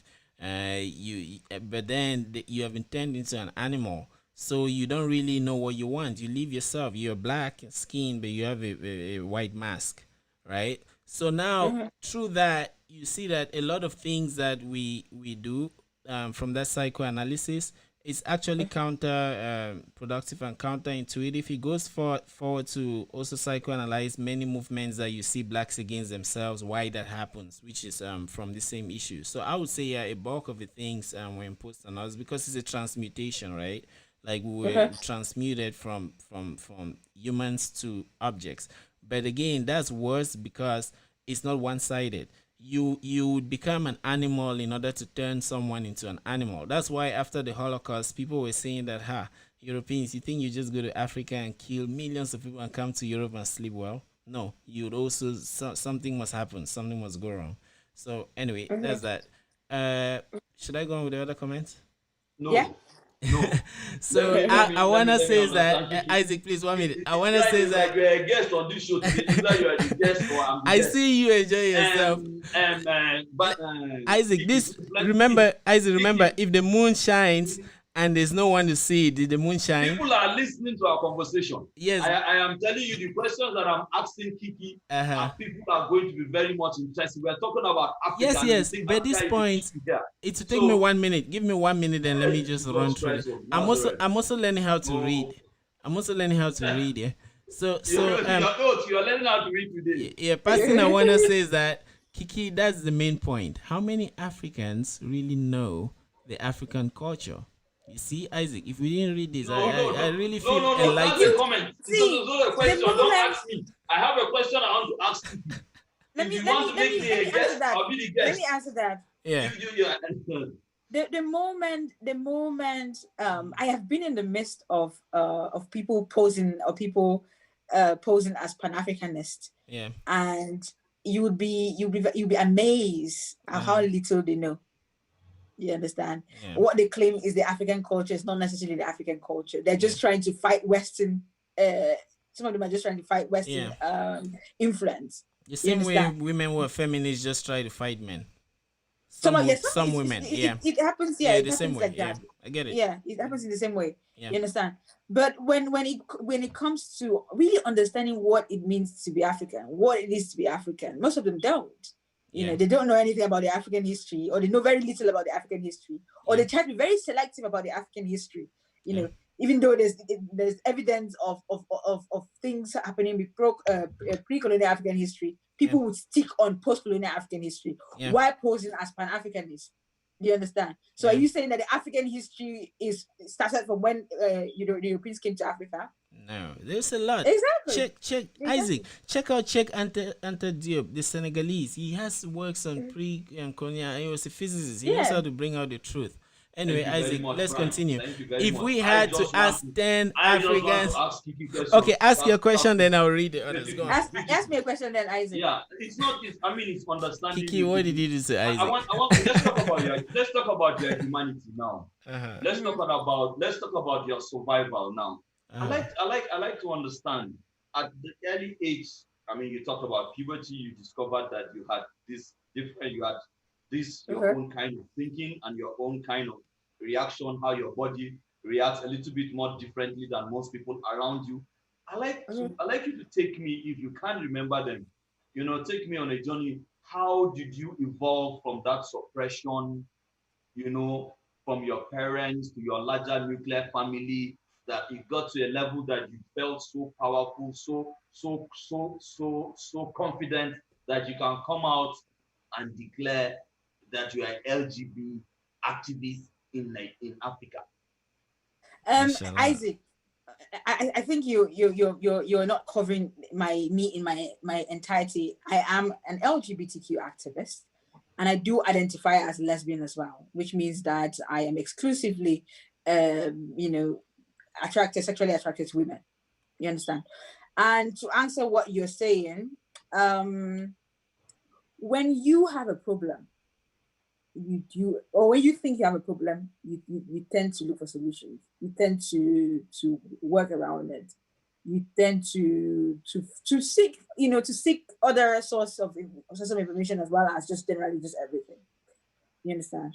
When I couldn't see people who were like around me, or when I had these feelings and I didn't really see many people around me, a reflection of me, I went to church.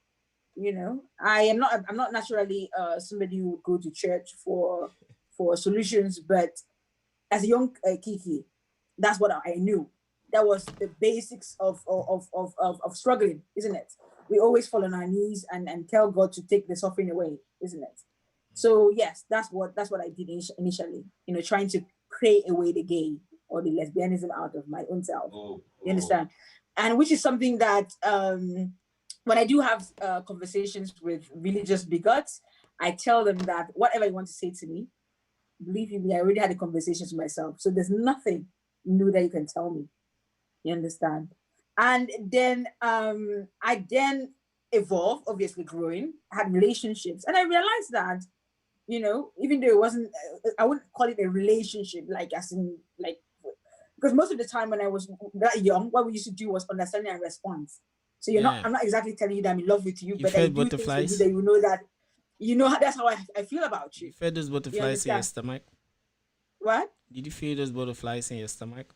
You said understanding and response, so I just remember feeling that one girl gave me offer tree in church. I was like, you get to the point where so I was like, I am just loving somebody who wants to love me as well. Where is the evil here? Where is the sin? Why is it so wrong? You understand? What have I done? What am I doing wrong? Yeah. You understand? So it is when your consciousness, your sense of self, overpowers societal conditioning. Yeah. Okay. You understand? I felt comfortable loving women. I'm comfortable in that. That's my sense of self. It makes my sense of self, okay. You understand? But even though sometimes when I came out, people questioned me. People said things, people would say things that insults, you understand, as well as some crazy stuff that would make you question your sense of self. But again, you have to touch base with yourself. Do you understand? If you like eating your pound yam makes you feel happy. Even no matter how many people tell you that pound yam is not good for you, you will still go back to eating the pound yam, even if you hide to eat it, isn't it? You understand? But then again, what separates you from people who hide to eat it and somebody who actually comes out to eat the pound yam in front of other people is your bravery. You understand? I am naturally stubborn. I'm a very stubborn girl. So you got that from your parents? Your stubbornness, probably. I think I don't know if it comes from my dad, or I don't know. I think it comes from my dad in a way. I think so. It was a mechanism that your different nature, or your perceived different nature in your immediate environment as of that time, build up for you. No, I've always been stubborn, even as a child, without necessarily figuring out my sexuality. I've always been stubborn. It's not down to like, okay. I agree to that. I think that's why you have not been angry with all my questions. I think she's doing a public service, all of us. She's putting out information. And the next question I want to ask actually is something that if we think that is me that is asking, then you might fly and smash me. But if you see that I'm just channeling, like in the Platonic sense, in Noetic ritual, channeling this energy, then Kiki was taking us on a journey about her involvement. yes, that's what I want to ask. So it's in line with that. Sorry. So I think Elvis will help me if I miss this. Charles Richard Dawkins, he has this book called The Selfish Gene, where he takes like on evolution, and the scientists will always talk about the selfish gene and talk about human survival of the fetus, and that everyone has to struggle to survive. But as a species, one of the main techniques for surviving is reproduction. So now, in as an LGBTQ person, how do you tackle the role? Reproduction. Yes, the evolutionary role of reproduction. And because if you look at if you breed if you pull your morals from, let's say, evolutionary wisdom, then do you think that like being LGBTQ will be against such wisdom? I never used evolution. I think I quoted evolution here. I mentioned my sense that's of not asking the question. Don't worry, yes, just answer it. Yes. I know that. But one of the things that I would tell you is this: LGBTQ people don't need to reproduce to create more LGBTQ people. Okay. We don't give birth to only LGBTQ people. Yeah. My parents were not LGBT, but I'm here. Okay. Do you understand? Yes. It's not. It doesn't. Our future, it doesn't depend on the likes of me having kids. Okay. You understand? LGBTQ people have straight kids every day. LGBTQ give, you understand? So it's not down to that. And one of the things that I forgot and I didn't address in the last session that I had, which was on Facebook as well, is the fact that I think they asked me like, oh, so how then do you have kids? And I did mention that you do have heterosexuals who can't have kids as well. Are you then challenging the fact that they're not heterosexuals just because they can't have kids? And one of the things that I also forgot, I also didn't mention, was the fact that companion or coming, when people come together in love, it's not just about procreation. There's a social need to be loved and to love. You understand? It does. With that social need, doesn't procreation doesn't take a lead in that need. That need comes first. That's why I brought evolution, because evolution will put procreation. I think that Brian, let me speak for her too now. I think for them the issue is not about procreation. It's about essence. I'm not saying it is. I'm asking the question so that the scientist that is thinking that, okay, so that somebody that makes that argument, or even when the scientist in me wakes up and tries to think about that argument, I will get an answer. So that's why I'm asking. I wanted to also point this out to Isaac, because I think you're very interested in this. Do you know the African? Do you know? I think it's the African lion. They call it the African lion. African lion. Yes, there's a particular species of lions that they call it African lion. Yes. Okay. Yeah. Do you know that they practice homosexuality more than most animals? Where did they learn that from? Well, it's in the DNA. I've heard examples like that, but the person that used it also science is dolphins. Dolphins too. Even dolphins are assumed to be very intelligent as well. Do you know they practice homosexuality? I heard that. Okay. Even sheep. So when you break this down, people then begin to think differently. And it has to be somebody who wants to learn, because some people are just like, I don't want to hear it. But some people can say it's a reality, but they will tell you that it's wrong. There are things that are realities, but they are wrong. When a man drinks one carton of beer is wrong, but it's a reality. I'm not arguing about the moral morality here. I'm just telling you that when people say that, oh, it's unnatural, it's learned behavior, where then are you saying that these lions learn from? Are you then saying that when the Europeans came, they taught the lions? And I think most Africans think their issues with lesbians and gays based on moralities. I think so. But Isaac, again, who decides? Exactly. Who decides what morality right is? or wrong? That again, right or wrong? and that comes back to what I was saying about the Yorubas, that knowledge, epistemology is not different from ethics. If you know what is right, Isaac, 1 second, let me land. If you know what is right, you do what is right, right? So which means that if you use morality, my project in the university, I wrote my project in the university on what is the concept of truth. What is truth? Yeah, and that's what I'm trying to land on. Everybody has his truth, but I believe that there is a universal truth. Sometimes. Yeah, there's something that is more agreed in majority. Yes. Right? And that's what I want to talk about. Are you saying that because majority of people believe in something or agree on something is right? No. That doesn't make sense. Then democracy will be right. But Isaac, I'm trying to use this argument that you're making. That's right? a good question. I'm trying to use this argument that you're making. That's a good question. And that's the argument I'm trying to use, right?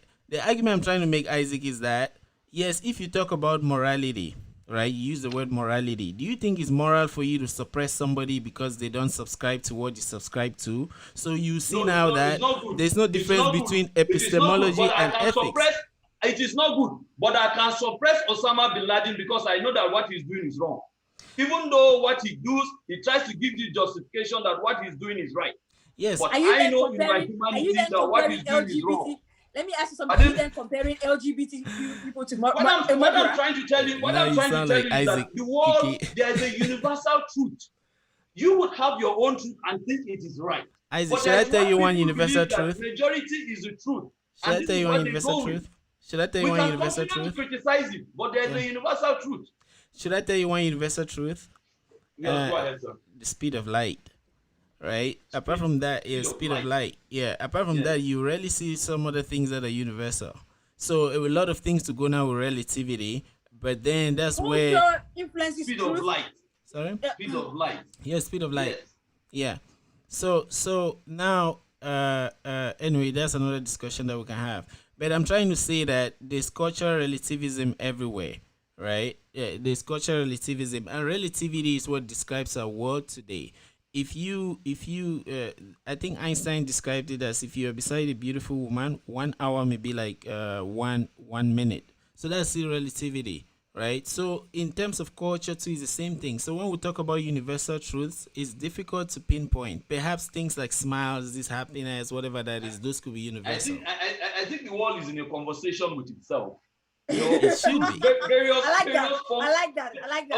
Various forms of truth will continue to have dialogues, until we come to the point that we understand each other.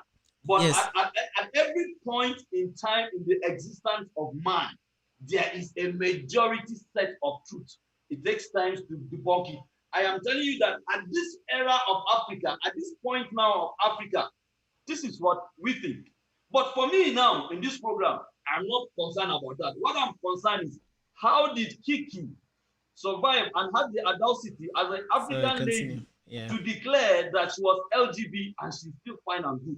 That is what I think I find interesting. I will not say fascinating. I find interesting, and I would like to understand. Yes. Sorry, so what do you want to know? That I was supposed to declare that I was an LGBT person and I'll be killed? Where the audacity?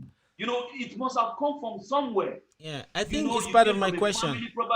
Are you a proud Mr. Isaac? Are you a proud African man? Jesus Christ of Nazareth. I am now. Are you a proud father? Are you a proud father? Yes. Where did you get the audacity to be proud about being a father and an African man? Good question. You have to, when you embrace yourself, when you embrace your sense of self, when you put yourself first, without necessarily hurting others, there's no way you're not going to accept who you are. Yes. You understand? That's part of my it's just like you asking, because we have a stigma, we stigmatize disabled people, and then you see a disabled person, you're asking them that where did they have the audacity to be proud and feel beautiful or handsome as a disabled person. You understand? So it's all about sense of self. Yeah. You understand? You have to be at peace with your sense of self. You have to know that. Let me tell you something. I met somebody who had very little money. A lot little than me. You understand? And they were very happy. And in my mind, I was like, why are they so happy? broke. You know, why didn't they want to become more in life? Why did not? Why did it happen in that place? And then I realized that it's about them being comfortable in themselves, in a way that even if they have more or they have less, it doesn't necessarily affect their happiness. Do you understand? So you have to be comfortable in yourself, that in a way that even when you have even when you're getting backlash, or even when you're not getting backlash, you're still proud. Your soul is at peace. Yes, you're still proud of what makes you you. What the different components that come together to form Kiki. Kiki is proud of those different identities. You understand? And like I said, like I mentioned earlier on this particular platform, being being queer is just, or being a lesbian is, or LGBTQ activist is just a small part of who I am. You understand? I like to emphasize this so much because we don't accord African women the intelligence that they deserve. You know, I'm a very smart African woman. You know, I see myself as a smart African woman. I'm a very creative. That's a better statement. I'm a very creative African woman as well, or I see myself as a creative African woman. Woman, you understand? I have other parts of me. I have other parts of me that contribute to my sense of self. You understand? And just because somebody is decided to see a part of me that they're biased against, it doesn't make me less of who I am. You understand? And I am never going to accept only certain identities of me, or push out only certain identities of me to make people comfortable. It's never going to happen. Mashallah. I am going to be Kiki in all her entirety, like Kiki with her as a queer African woman, as a businesswoman, as a sister, as maybe a mom or somebody who survived or gone through the fibroid whatsoever craze. I am going to be that person, and that's me. You understand? So when you ask about audacity, it then shows your bias. No, I'm not biased. Audacity in the frame that from where you came from, it is much easier for somebody from Maryland, where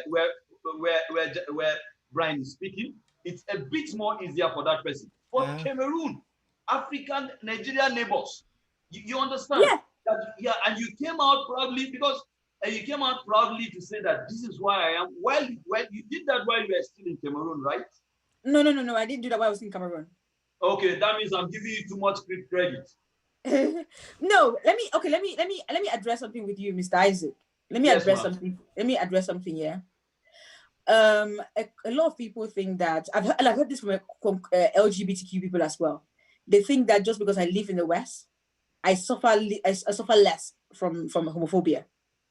The truth is, physically I suffer less. My safety is different, but the mindset is the same everywhere.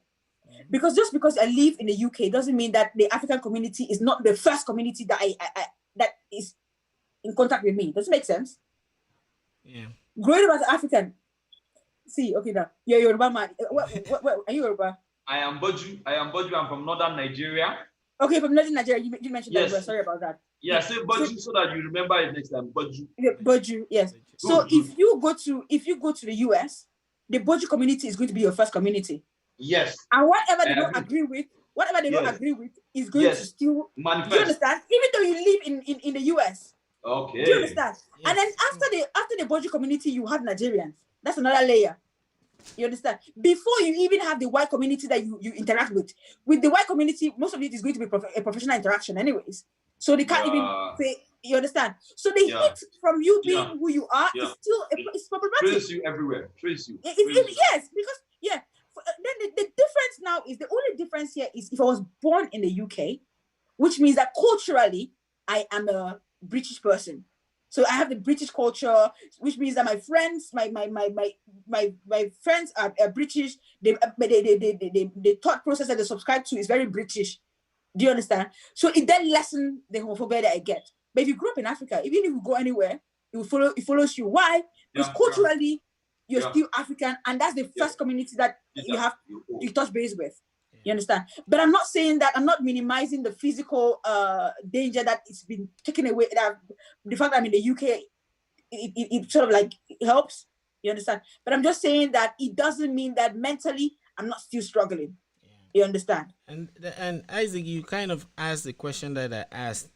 You remember when Yeah, I was saying, I think I asked but something yeah, that you asked something. but you guys actually, from your discussion, you made me to think, to have like a thought experiment. Kiki, when it's time we go, please let us know so we I'm don't sweating kidnap. because of the LED lights. I have like Oh, the sorry. light here. Yeah. So Brian now. So now you mentioned self and you mentioned difference. So self, if we take self and equate it with unity, then you see that there's some very important thing there, because any measurement that you want to do on earth, you have to take some unit that serves as a starting point, and it's based on that every other thing has value. 5 is only 5 because its difference with 1 is 4. So and yeah, so when you were talking about self, it made me to start thinking then that perhaps to marry epistemology and ethics and make us really think that morals should be what is wise, or what like is subjective in a sense. We should think of yourself going to the shop. I go to buy coffee. If I give you a $5 bill and the coffee is $1, you give me my change, right? $4. So does it not mean that if we really know and understand ourselves, then we'll meet people and the emotions, our interactions will be like these transactions where yes, you give who you are, but I take the portion that is my part and I give you a change without cheating you. I mean, like, oh, I have to take this part, or you have to do like this because I think so. Isaac, hope you see all the argument that we've been having around to show that. But anyway, I just had the thought why you guys were deliberating on self. That's true. That's true. That's another aspect of it. That's another understanding of it, that you always have a point of equilibrium where you meet. I mean, everybody takes and it's the self. It's the basic structure, functional unit of society. We have to meet everybody in the middle. Everybody has to be the next person in the middle. Yeah. So comments. So we take comments. And yeah. Okay. So I will start with some. Person I wanna has some very interesting ones that require deliberation. So I'll look for one that I saw. 1 year, 1 minute. There was one I'm at. So Kiki, what kind of music do you listen to before Brian reads the question? Afrobeat and very good and soft music. The one that he was playing when before we came on. Yeah, let me see if I can put that in the background too. Why? I listen to Tupac. I like Tupac. I like Biggie Smalls. I like Amwoko. This is my vibe. This is your vibe. Maybe you're even more African than I am. Trust me. Somebody said I'm very African. As an insult, I'm like, what's the problem? I'm not African. Okay, so here's a comment. Is the music? Can I read with the music or should I turn it off? No, take it off because it creates a Okay, so called Jackson Call, shout out to you. That's my primary school classmate and a friend and business partner and brother. He says that the biggest challenge nowadays is for the LGBT community to accept that a heterosexual individual can refuse to be their friend or reject their relationship approach without actually hating them. It's almost becoming law in countries like the US for straight people to never refuse an approach from a gay person, else they become labeled narcissists. This can be one major reason for most African resistance to this way of life, since even within our midst, such entitlement is becoming normal in some circles. What does Kiki have to say about this? First of all, that's a lie. I think it's true. Interpretation of the I think law. it's true. I've seen it. The person that Kiki said is a lie. It's making me want to go through that question again because I didn't hear it. Sorry, Kiki, because she just responded and it's said a lie. Makes me want to hear that question again. It's right. A misinterpretation of the truth, or it's a lie, or he doesn't really understand what he's saying. They've seen it's total condemnation from now, her. When it comes to relationships, you're allowed to love who you want to love. I mean, it's like saying just because I'm a lesbian, I can go out with any woman that I want to. No, the woman has the right to tell me that, Kiki, I don't swing that way, and please back off. Or even if they swing that way, they can just tell me that, Kiki, I'm not interested in you, you're not my type. Do you understand?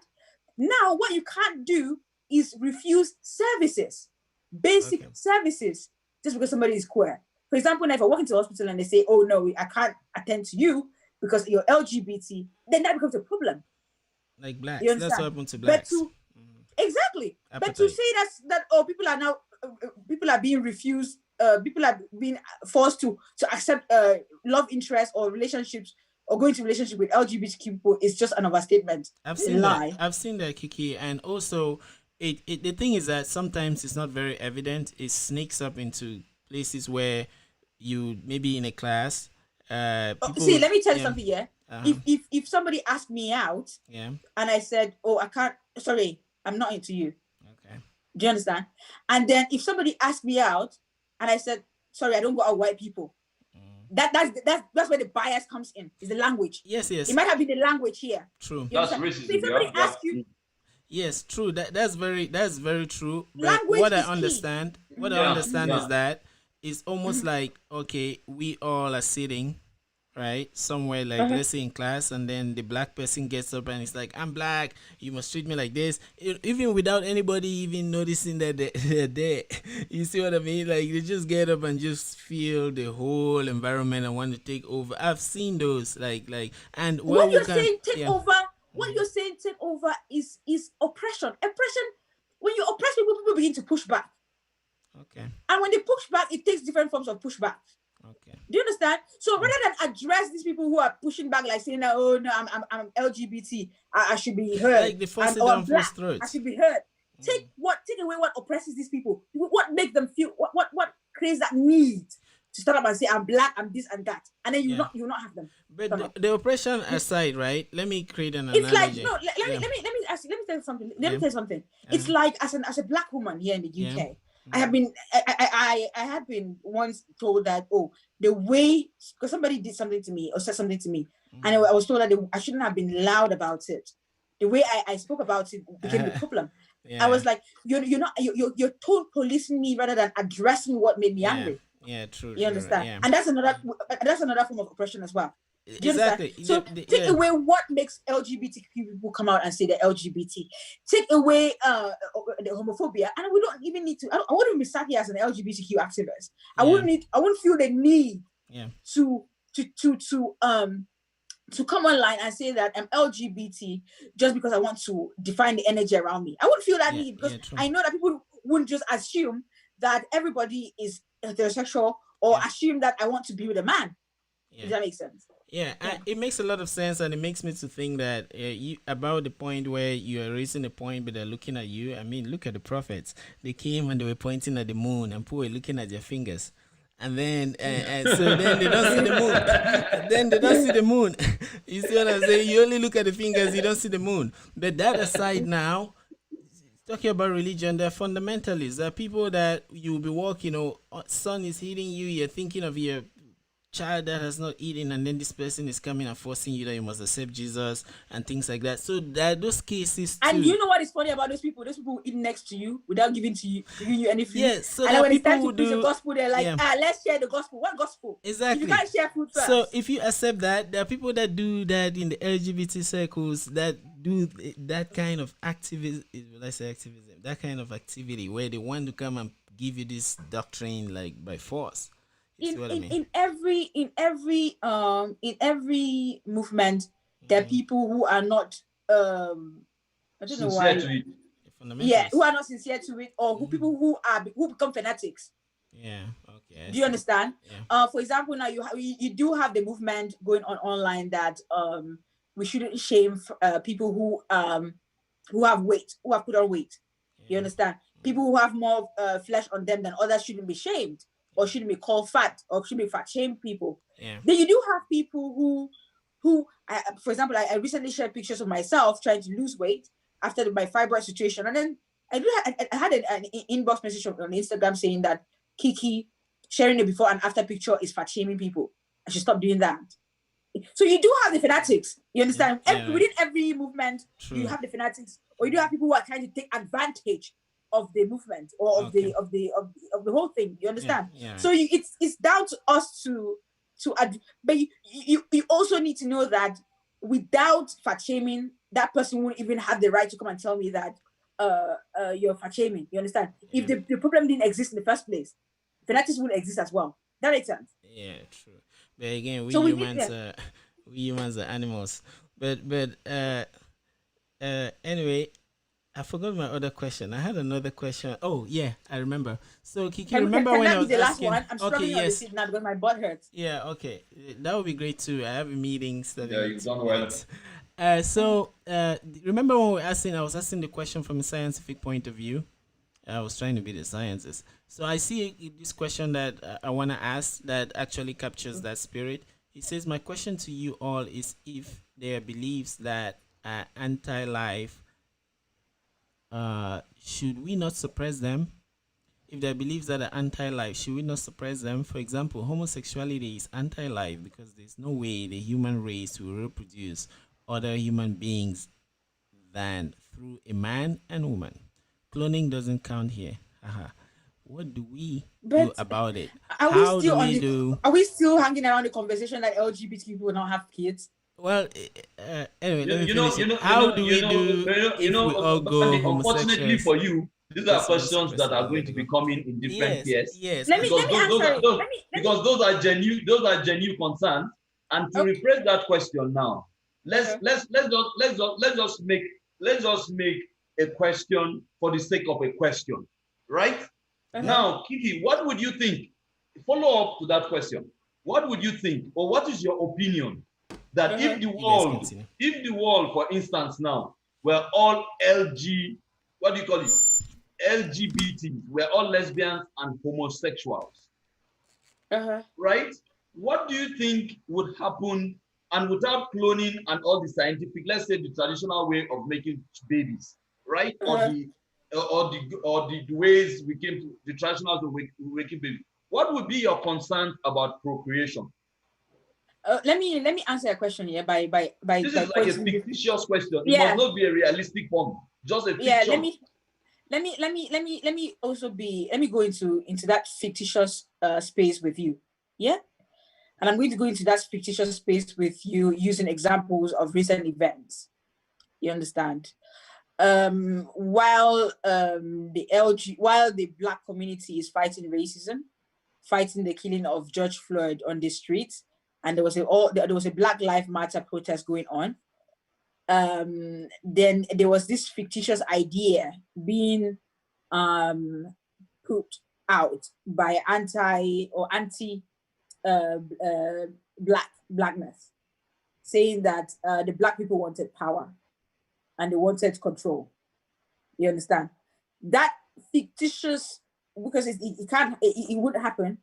It was being used as a weapon. You understand? So you now assuming that the world was full of LGBTQ people and there's no reproduction, it's still another way of weaponizing reproduction against LGBTQ people. You understand? So you're going into fiction to terrorize me. Yeah, you're so defensive. No. It's true. One cannot be. One cannot just let his imagination run. I remember that counter movement against Black life was also led by Black men. I remember there was a Black woman that led it too. That actually said Black people are taking advantage. You know. Let me land. So it's a clever way of being homophobic by asking fictitious questions. You understand? You would hear white people say that all Black lives matter as a way of pushing an argument, but it's a clever way of being racist. Do you understand? You have your defense mechanisms intact, Kiki. I clap for you. Your defense mechanisms are 100 over 100 complete. Is it true? It's like imagine me talking about women's rights, and then you're like, oh, very soon now this woman now with, and you hear this from men who are I would describe them as bricklings, in all honesty, saying that, oh, this woman will soon take power, or they want to turn us to wives. Do you understand? Asking for power doesn't mean that they want to turn you into a wife. Asking for power means that it takes pressure even off you. Do you understand? But they create this fictitious, again, I go into it, this fictitious debate that in turn, in a way, creates a lot of hate towards women empowerment, creates a lot of hate towards the empowerment of a Black person, creates a lot of hate towards the empowerment of LGBTQ people. You understand? Because when you begin to introduce these ideas, even as fiction, some people are not intelligent enough to know that if there's no way it would happen that LGBTQ people are responsible for the future for future generations. Some people don't have that intellect. Do you understand? I think we have a technical problem. I think Brian is Mike has issues. Brian, can you hear me? Okay, good. Okay. That's all right. That's all right. You understand? So yes. we have to. One of the things that I always say is that when God gives you intelligence, you have to be careful the way you use it. You know, because if you go into fiction, your fiction might become reality. Okay, that's interesting.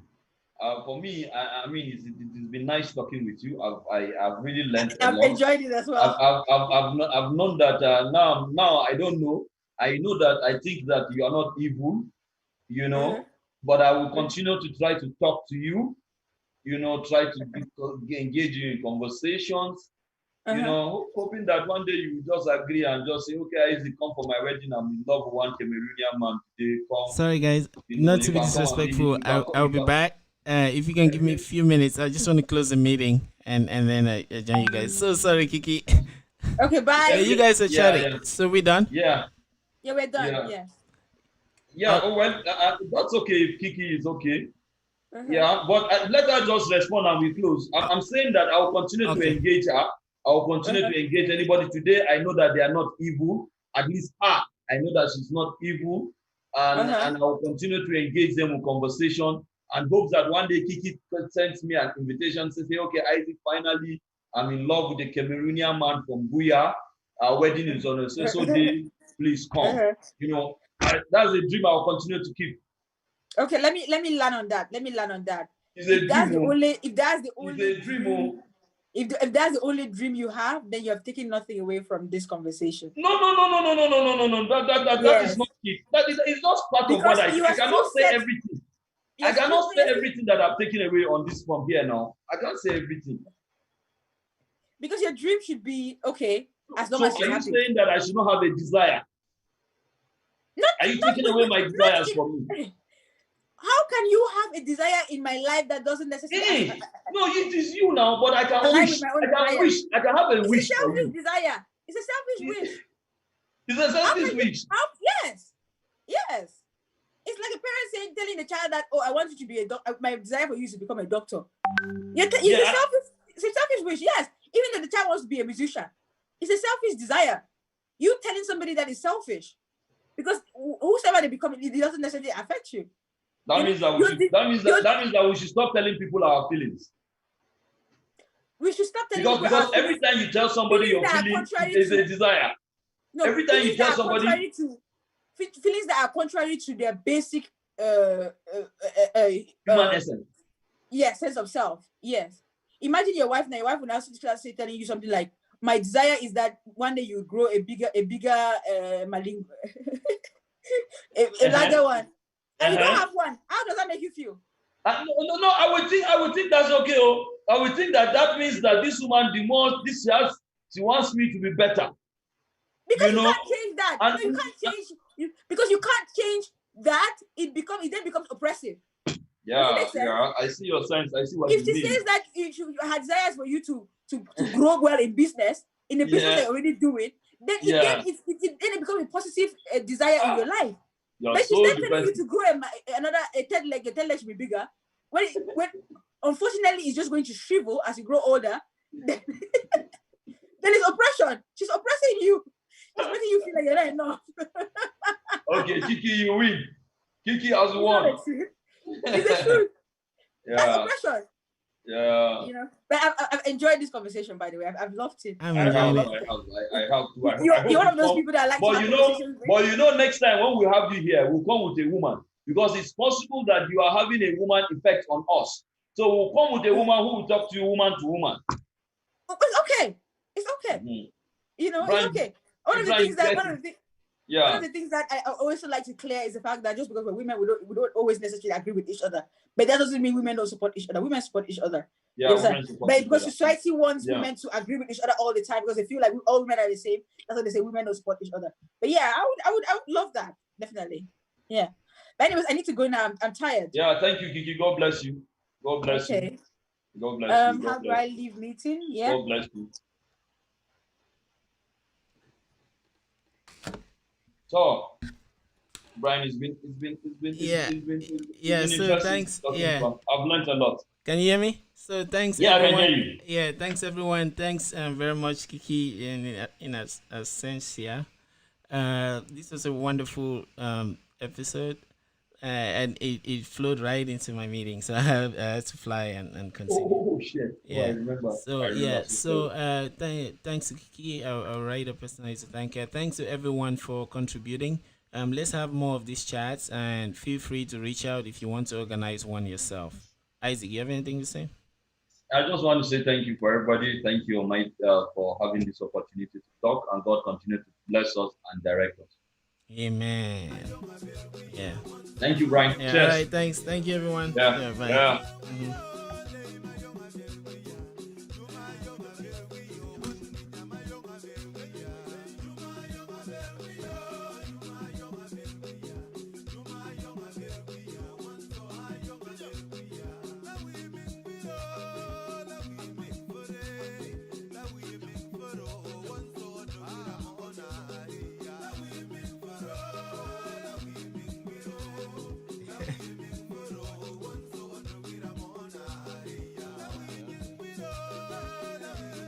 Yeah, that works. But that's why you said SCD next and previous, right? So that's why I was saying you have just SCD as type, then how will I install?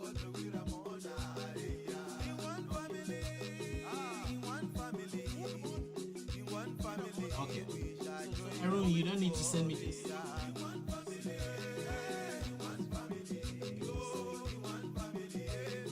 Yeah, that's what I meant.